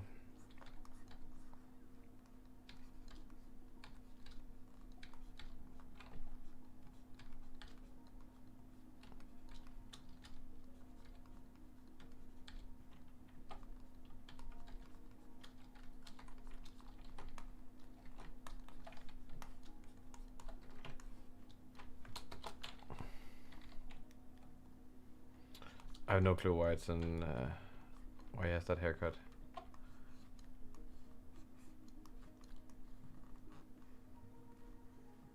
Pants.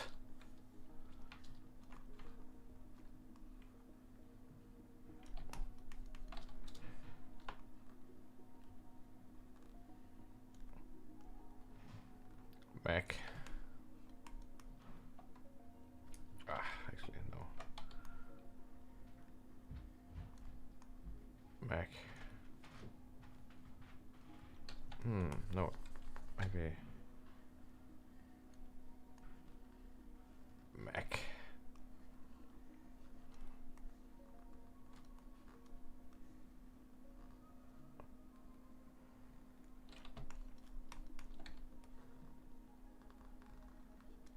Strong. Maybe without a G. Pants make strong. Oh, save, yes, of course. Pants.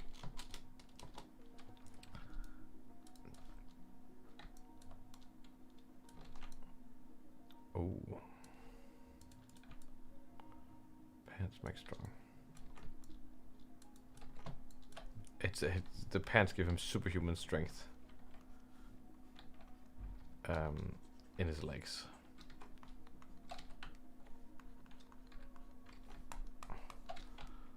That's what's going on.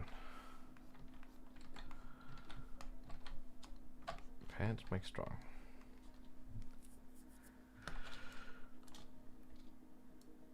I thought it was a Astartes at the first, like a Space Marine thing.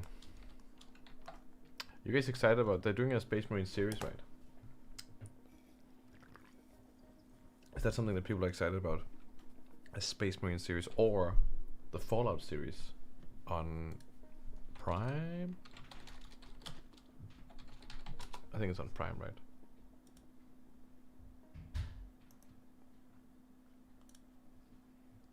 Fallout TV series. April 12th, so it's not too far away, you know? Probably gonna watch it. That's for sure. But is it gonna be good? Who knows? It's an interesting universe to do. I never really got into the Fallout thing. I'm just not really a post-apocalyptic kind of guy. I just never really got into that, except for Last of Us. But that was the story. It's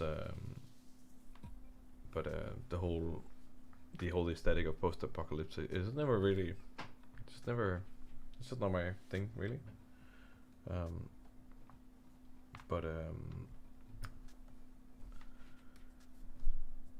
I'm excited to see a video game adaptation for a series, because that's always a it's always a dicey thing. Then they're gonna do Warhammer, right? Warhammer series.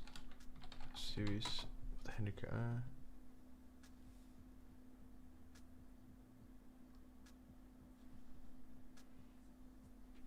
Warhammer TV series. Is that it's happening, right? Was that thing?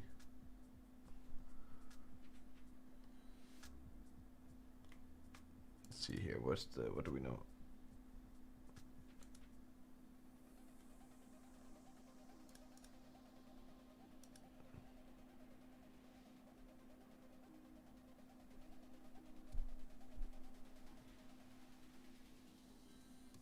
Yes, once again, Amazon and Games Workshop have made a deal to do Warhammer series. It's just a weird world we live in now.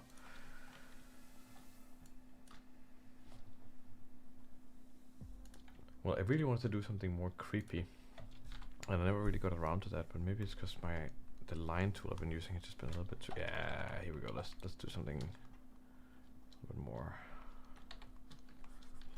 Do like a face that. Yeah, let's just get some kind of face going here.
Gotta get your bones inside your arm there. Come on. Yep. Got your shoulder blade there. A little bit of a curled back here.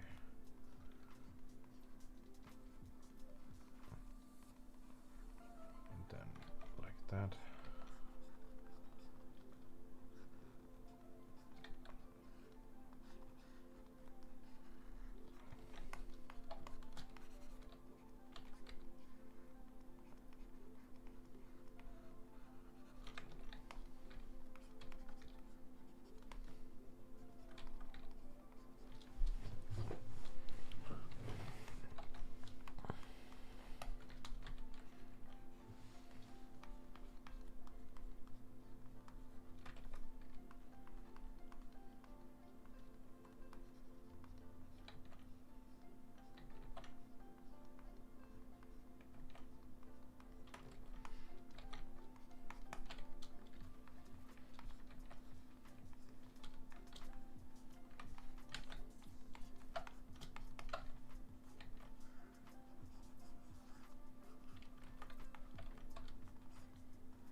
You know, I always had this thing that drawing fantasy is more fun than drawing sci-fi. It's just the kind of forms and shapes and lines you get to make when you're drawing, or at least the kind of sci-fi and fantasy I draw. I find that fantasy is more fun to draw. When I'm in 3D, then I think sci-fi is just a little bit more fun. Maybe not when sculpting so much. I love doing both, but if I was forced to do like a comic or something, I would prefer to do, and I had to draw everything, then I would do a fantasy. It's kind of funny that way. Even though the biggest thing I'm working on right now is a sci-fi project. But for a long time I worked primarily on a fantasy project. I got pretty far with it also, and I will continue it one day. But right now it's definitely Black Horizon.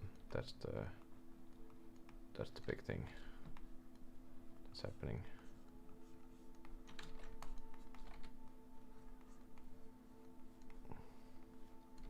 Hands always used to be just the biggest problem for me, like drawing wise, but I think I found some techniques to like draw hands the way I kind of like to do it, and I think I just got a way better understanding of it. It took a long time. I think it just took so long for me to really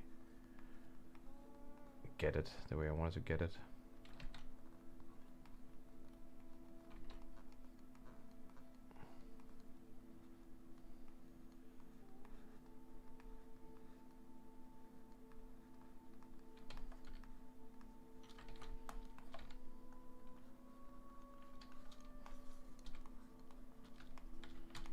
It's like that sometimes. Drawing hands. I always had a much easier time with feet versus hands. Hands were always a lot harder. I think maybe my expectation of hands were higher, but also hands move a lot more. So I think that makes sense.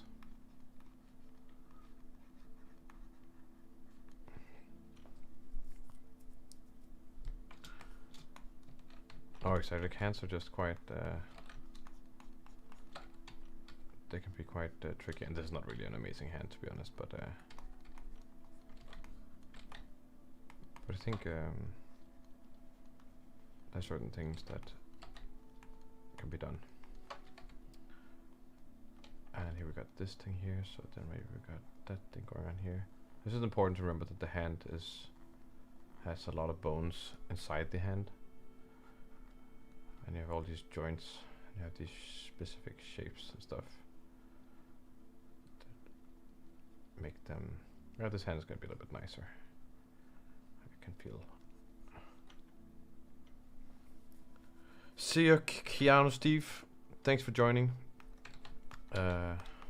Always nice. Always nice.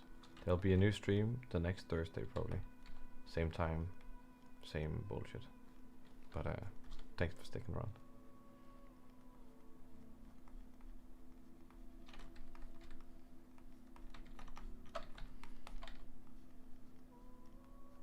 There we go.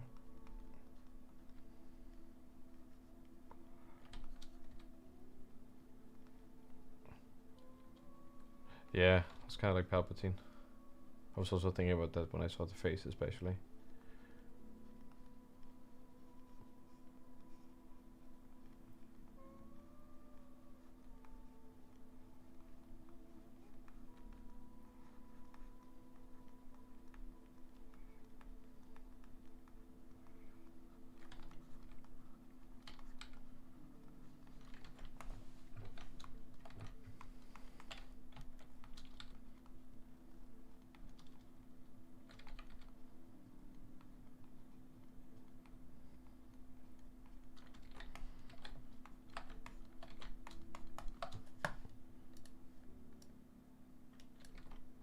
Increase this hand in size, I think. There we go. Same with this thing.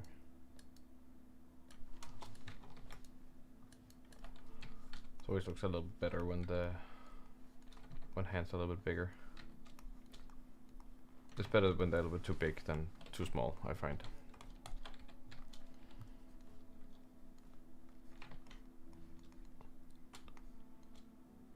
Did you notice his hands in that movie? Yeah, he has these like hands that are dead. Like some of his fingers are missing, I think.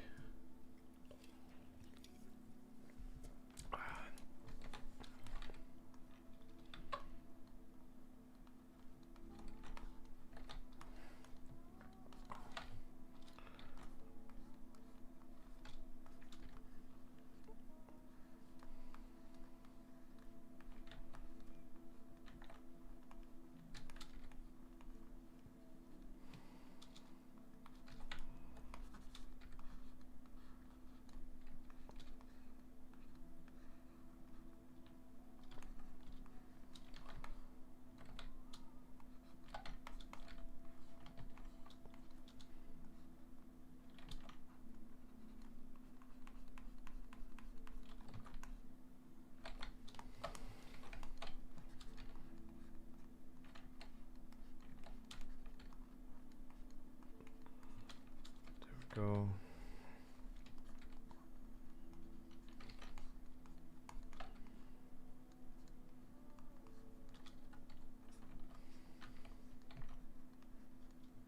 Do you ever base the character on a person you know, like a famous person, like for a reference or catching the same vibe? Absolutely. I really do, yeah.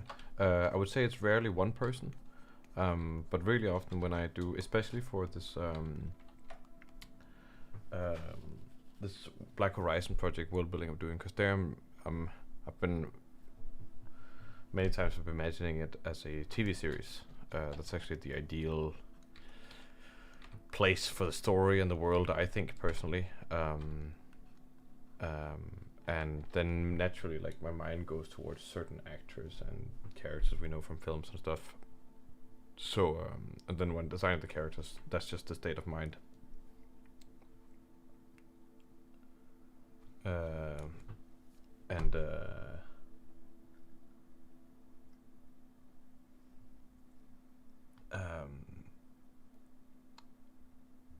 And yeah, when you're just in that vibe, like or in that headspace or whatever, then I feel like a real life person or actor or something like that is a really good reference to keep in mind. So I do that a lot. I think when I'm just drawing like this, then I'm not really thinking about a specific person, but I will very much base it off maybe a couple of different characters, and then I start. I think maybe often I'll start the design like really close to a character that exists, and then I start molding it and figure out the story, and then they sort of become their own, and maybe they have a little bit of that feature, maybe that a little bit of that feature. Actually, an interesting example was that. Oh, what's her name? Let's see here. I have an example specifically about this character. I just gotta find her name, sorry. It's a certain...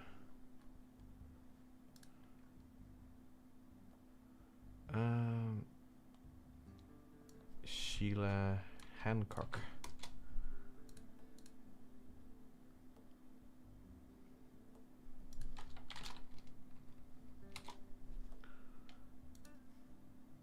So I had seen, so I don't know if you ever watched QI, but QI is the program quite interesting. Used to be hosted by Stephen Fry, now it's hosted by what's her name? Oh, her name just slipped my mind. The very funny Sandy Toxvie. And it's a great show, one of the best shows. If you haven't watched QI, watch QI, great panel show, whatever. And there's one episode where they had Jeremy Clarkson, Jimmy Carr, and Sheila Hancock. I didn't really know who Sheila Hancock was, but I remember her face was just quite... I always thought it was interesting. It was like, I looked at it and like, that's a interesting, because I was always looking at her nose, like, did she have that, is that plastic surgery? Because it really looks like a plastic surgery nose, but I actually think maybe it's just the way her nose is, because it just has this quite interesting bizarre thing, and her lip was quite, it was just a lot of stuff going on with her face. And when I was designing one of the major characters for my world, Black Horizon, her face always popped into my head. And that's actually how I designed this character. Like, weirdly enough, like, she was the main inspiration for this character. Right? Like, and it's not like but maybe you can see what I mean, in like how she kind of has a powerful jaw, and like there was something about specifically the hair and like the blue and stuff. Like this kind of visual identity kind of got transferred into this. It's a very weird thing, but that's kind of how that came about. Yeah, like even though all the features are different, then there was something about the presence, and as people they're completely opposite. Like I think Sheila Hancock is a pacifist and a Quaker even, where this guy is a emperor and a tyrant. So, you know, maybe that's interesting. Oh, I should probably close this. Don't save. Oh, what's happening here? There we go.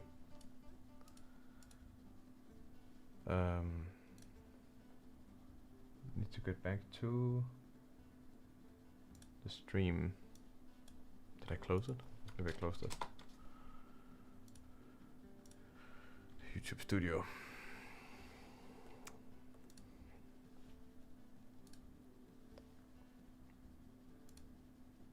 There we go.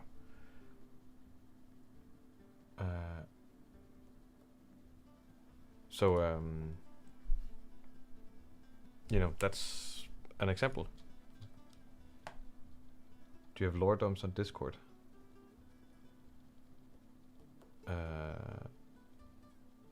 There's some lordoms. What do you mean? Like from the world? I would say that the where the most consistent at posting lordoms is on Reddit and on ArtStation. Like all this stuff with like the stuff here. I would love to do like more. I've actually been thinking about doing like short like shorts or like TikToks or reels or whatever you want to call them. Like 1 minute ones where talking about a specific aspect or concept of the world. And because you guys are watching the stream, I can actually show you something that I'm currently working on, which I think could be really cool, that I've been thinking about for a while. And it's a strange thing.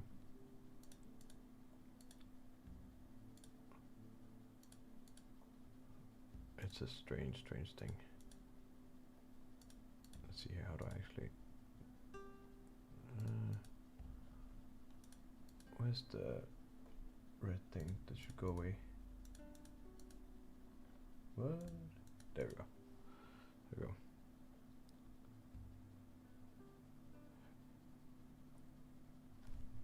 So, I watched Evangelion recently, just like rewatching it.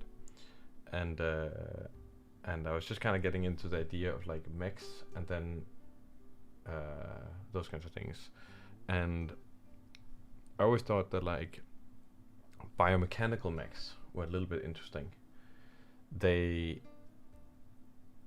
Biomechanical mechs are so as opposed to a normal mech, it's a biomechanical mech, right? So some kind of a biological thing.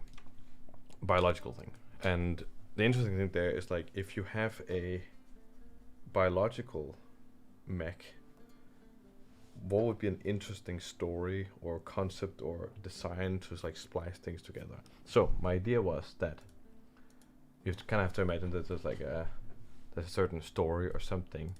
And so these are huge spoilers, by the way, for anyone who's not like blah, blah, blah. And what I was thinking was that there was maybe potentially this group of giants, right, that live somewhere. So this is all in the Black Horizon universe. There's this group of giants that live on a planet somewhere, and they are semi-intelligent, maybe somewhere between chimps and humans. So not quite human level, but like somewhere in between. So maybe not quite caveman-like, but early caveman-like. And they look like this, right? They live their own little life. They don't have any spacefaring thing. They kind of have their primitive life, right? But then some kind of sentient species come along, maybe a human-like species come along, and they're like, you know what? We could settle down here, and then they get in conflict with the giants or something, right? For land grab, etc. And the giants have a certain advantage in that they are giant. So and there's lots of ways of dealing this, but it's sci-fi and we want to have a little bit of fun.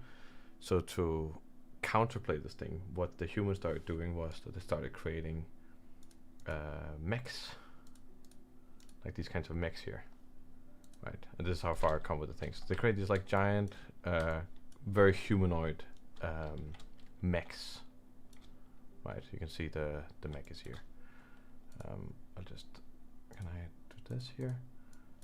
Yeah, giant mechs like this, right? And they are the same size as these guys, but, and I guess you guys already know where maybe this is going, but in reality, these mechs are not just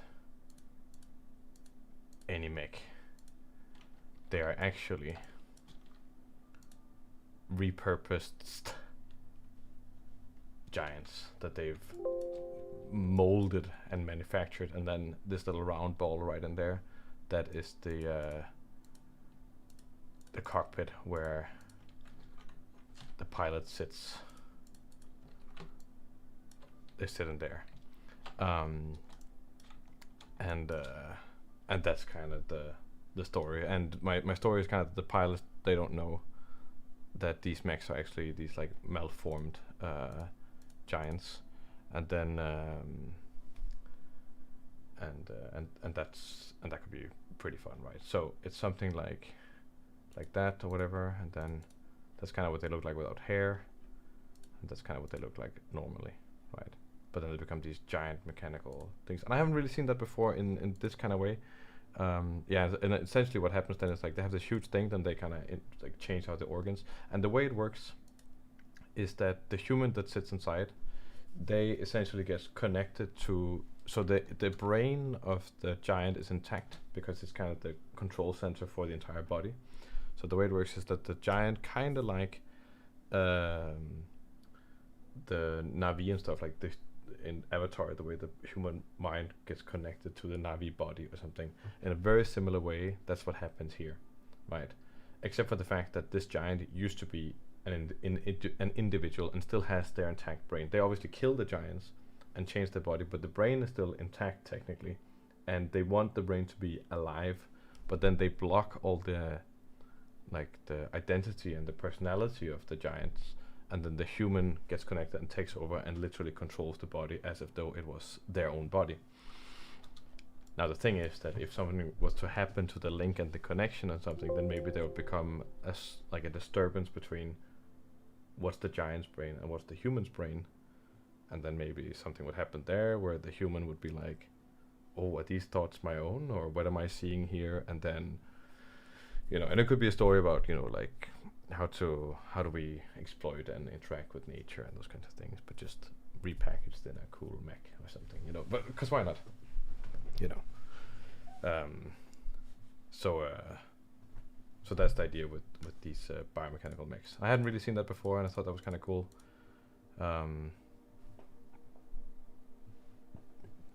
Oh yeah, absolutely. Controlling insects with RC controller. There's something like that going on. And I always thought, and it's kind of what they're doing is like, then it's not really a real mech. It's just like it's a physical anatomical body, right? And then they just have a giant spacesuit over this huge monstrosity, right? It's just a giant spacesuit and then space gear, and then that's supposed to kind of look like a mech. I'm still not finished with the design. I would like for the design to look a little bit more mechanical, so that it really hides the. But the giants have to eat. No, they don't really have to eat. Okay, the dude guy was here. Ciao, ciao. You'll be back in 5. Is that what you're? No. The giants don't have to eat. All their organs and stuff have replaced. Like the human body works that you have like different types of energy that the human body needs to survive, and we get that energy from our stomach and gut, processing the food and then converting it to energy and giving it to our body. They just have a much more much more efficient, reliable system where they convert a more powerful energy source into this energy source that the body relies on, and then they distribute that to the biological body. So no, that's not a problem in the lore. But with the way that's set up, the giant could potentially become alive again and have its own brain. Obviously, would never have any kind of a normal life again, and etc. etc. etc. But I think that's the interesting part of the story. And so an idea like that, or a little slice of the world like that with a bizarre concept, I think it could be so much fun doing little 1-minute videos explaining something like that. So that's maybe something. I'll be waiting to see where this project goes.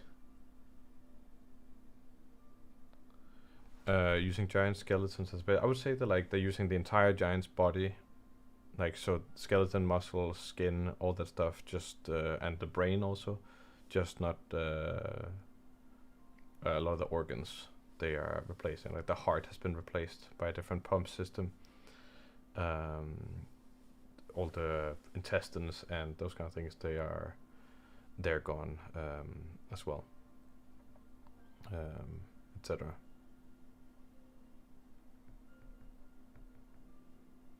Yeah, I mean, it's the EVA stuff, because that's super cool.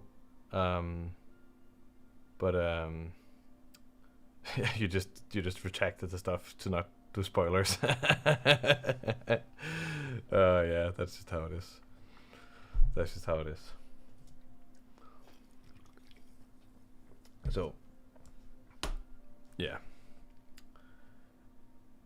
Evangelion. There's some stuff there.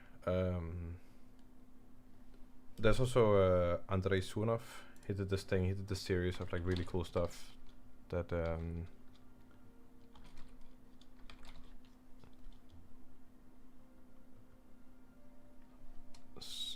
Andrei Sunov, right? With the Y. Yeah. There we go. Suno did this series like this. I think it's a little bit more like on the abstract and the psychological stuff, but it's a super cool series of giant bodies. And I think it's this process where they that's funny, where they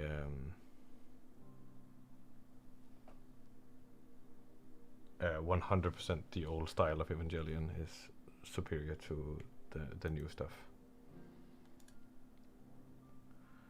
And I did watch all of it. I watched just recently. I watched all the 4 films, and I just rewatched the stuff. But yes, this cool series where they make these giant this mech body thing. I would say a very hard thing was actually fitting in a cockpit inside the body, because there's a lot of stuff that's essential for the thing to move around. So I don't really know how this works. I don't think it actually works, but maybe that's fine. I still love it. I think Subnautica is amazing. It's strong, yeah. It's very strong in satire, but it's great. Like it's very talented, very skilled artist. I think he has a great feel for texture, especially. Yeah. Or this kind of stuff. Like this is quite macabre. You know, I love it. It's great. Old Evangelion for sure. I think, you know, if you haven't, okay, spoilers, Evangelion. I'm not going to spoil everything, but I'm just going to talk a little bit about the feeling of the two. So Evangelion, the show, the original series, I think it failed a little bit at like telling its story. I think the plot was also a little, and the plot is somewhat interesting, but the plot is a little bit, you know, it could be a little bit more. But the ambience, the feeling, the atmosphere, and the mood, and the visuals and stuff of the show was just. That's kind of why you watched it, right? That's why you would watch the first series. And I think those things are great, and those are the things I liked about it. Then they did the films, and the films are kind of like a remake of the original story. But actually it's not a remake, it's actually a parallel timeline that is all synchronized in blah blah blah. And there they try to, including the original creator, he was involved.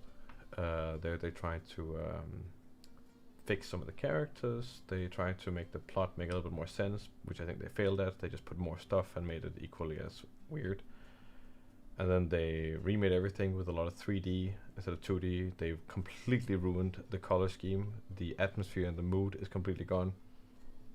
Just all the things that were good about the old thing, they didn't manage to accomplish whatsoever. And the pacing is way worse. Everything, and it's just more action-packed. Where the other one was, it kind of had a little bit of heart. And yeah, and all the story plot things that they tried to fix, I think they fixed some things, but they barely fixed anything, and they also just made some things worse. So yeah.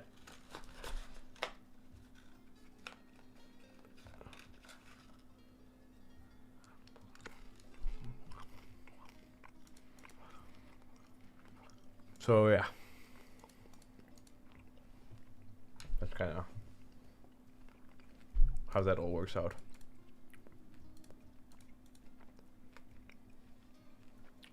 Have you seen Gurren Lagann? Yes. Yeah.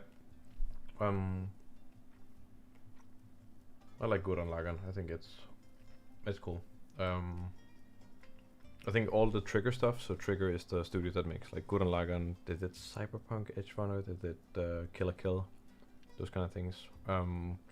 They are, I would say, style over substance. But I think their substance is always good enough, and it's never. It's always silly and goofy and like going over the top, but the core is always like strong enough for it to feel like, oh, that felt meaningful.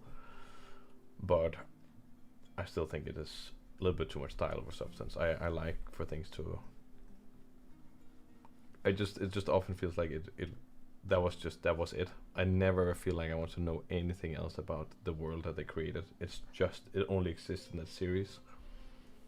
and I generally don't like that. I always feel like there's some other stuff going on around, and whenever a world or a series or any kind of fiction can manifest that, then I probably will like it a lot more. But Gurren Lagann is still super cool. I don't know if I prefer Kill la Kill. Maybe I prefer Kill la Kill.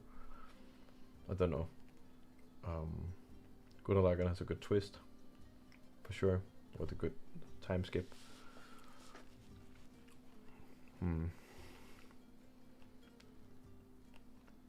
But if you want to watch something about yeah.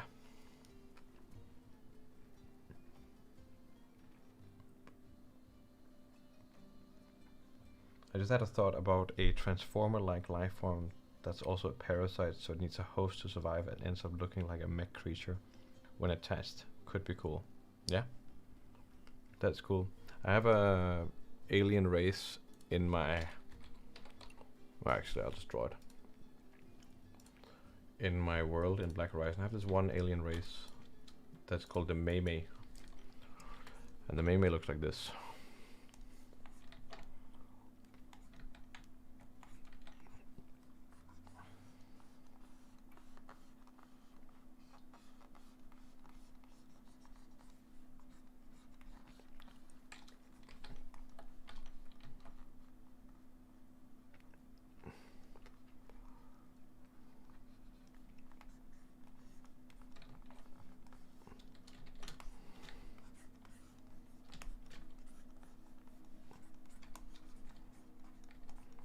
Maybe it looks like this. Maybe it looks like that. But this is the Mei. But then actually what's going on is that this creature is mega stupid. And the real Mei is this little weird thingy-majig over here.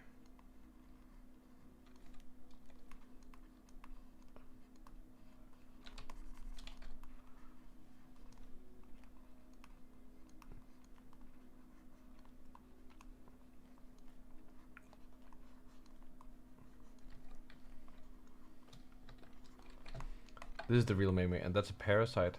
And this parasite can only survive by living inside of this Mei. Right.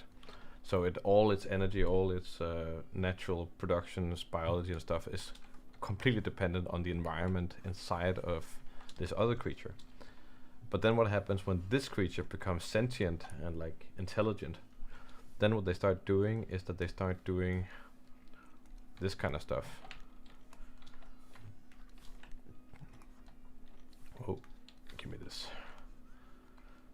Then they start creating, you know, robot limbs and things like that, you know.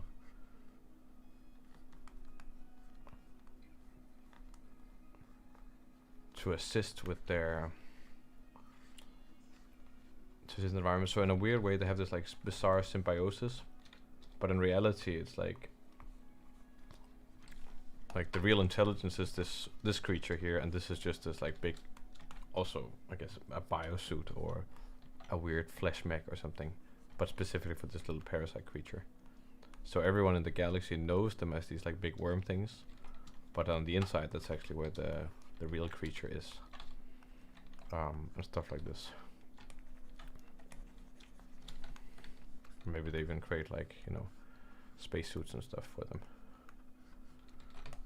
I think this looks like it's a cowboy hat, which is kind of funny. There you go. You know, like that's how that works. Great Emperor Leto. Yep. Let's do all the spoilers now.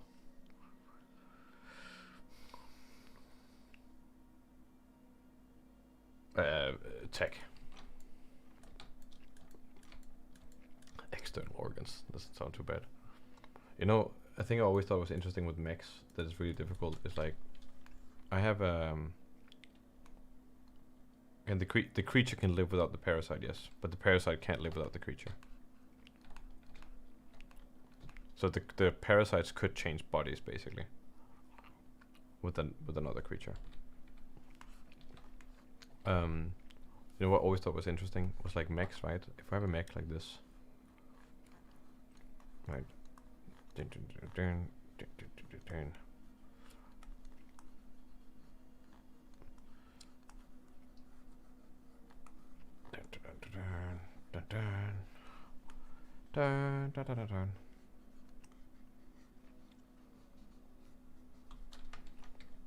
Here's a mech, right? That's a cool mech. It's a mech boy. And we say that it's that's the height, right? Then we put a person here. Probably a person can't be in here in all directions with their body. Like, how would they control the mech?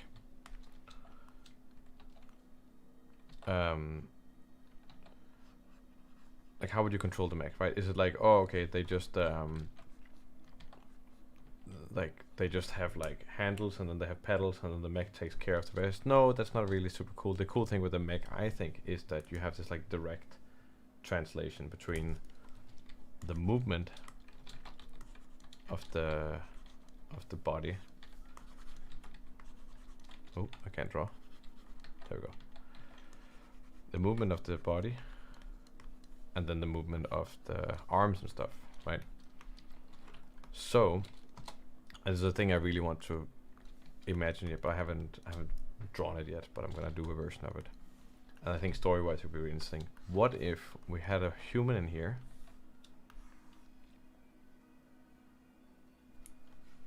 Escaflowne cockpit scene. Okay, I'm gonna check that out. What if we had a human in here, just kind of sitting like this,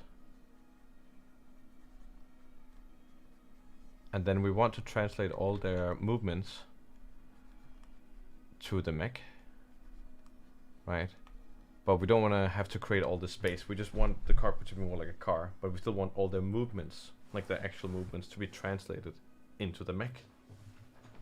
Well, what if there was a device inside the mech that sits right here at the neck, beep, attached to the mech itself?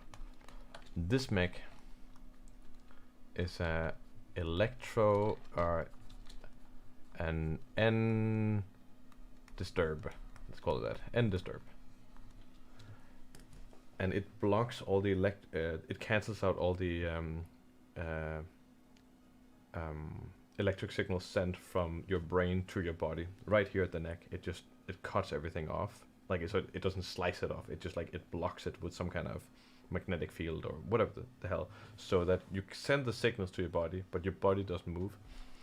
And then instead they take those signals and rewire them into the body of the mech, so your new body becomes the mech essentially, right? But then the cockpit could be quite small.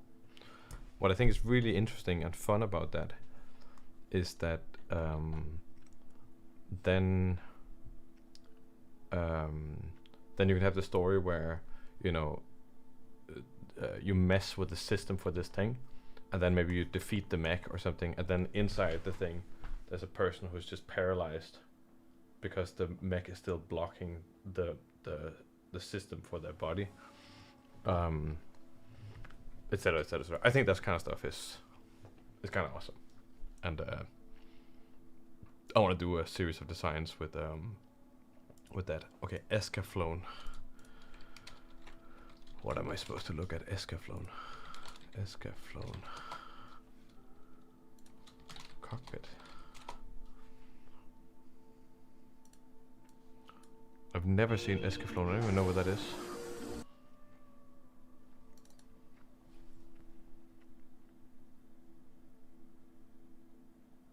Oh. Wait, probably YouTube will be like, no, you can't show this or something. Escaflowne.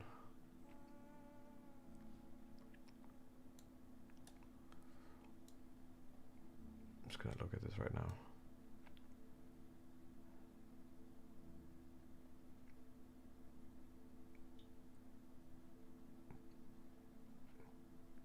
It probably makes no sense, like the actual cockpit thing, but it's really cool. That's funny. He probably can't do this with his hand, but that's awesome. Oh.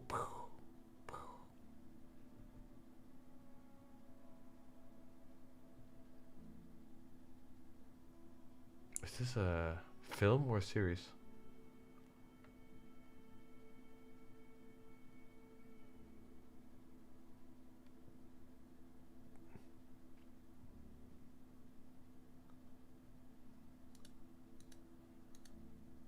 It looks like it would be a film, kind of, because the quality is so high.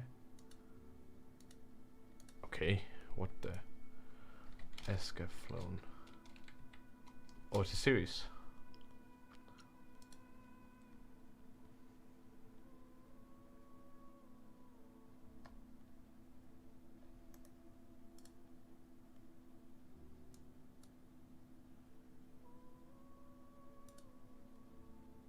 That is pretty cool.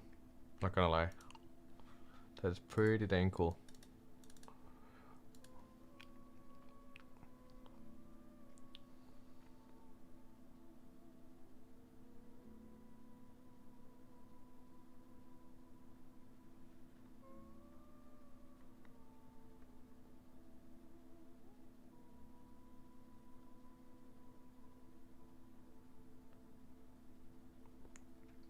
The film has one of the dopest anime openings, in my opinion. Like movie opening, not Buonanotte, yeah, Buonanotte. Good night. Good night, Gabriele. You are amazing. Please don't stop videos on YouTube. Jesus kids. Well, I appreciate that. I'll probably keep going for a while. So hopefully that's awesome.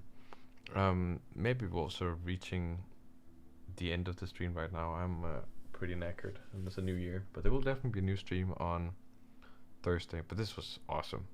I'm definitely gonna check out this Escaflowne thing, Dakota. But I think I'm gonna wrap up the stream. But to wrap up the stream, we have to end on a tax evasion tip.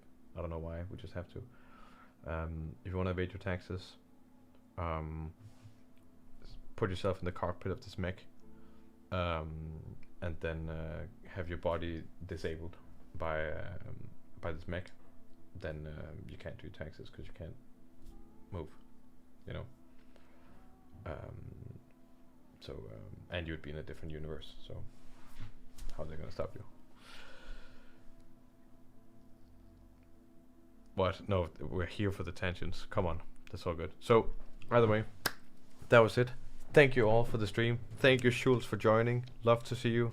Love to see you guys. Love to see everyone in the stream. Just awesome times all around. Thanks. And good night. And love to... Oh, I don't know how to end this stuff. So, bye.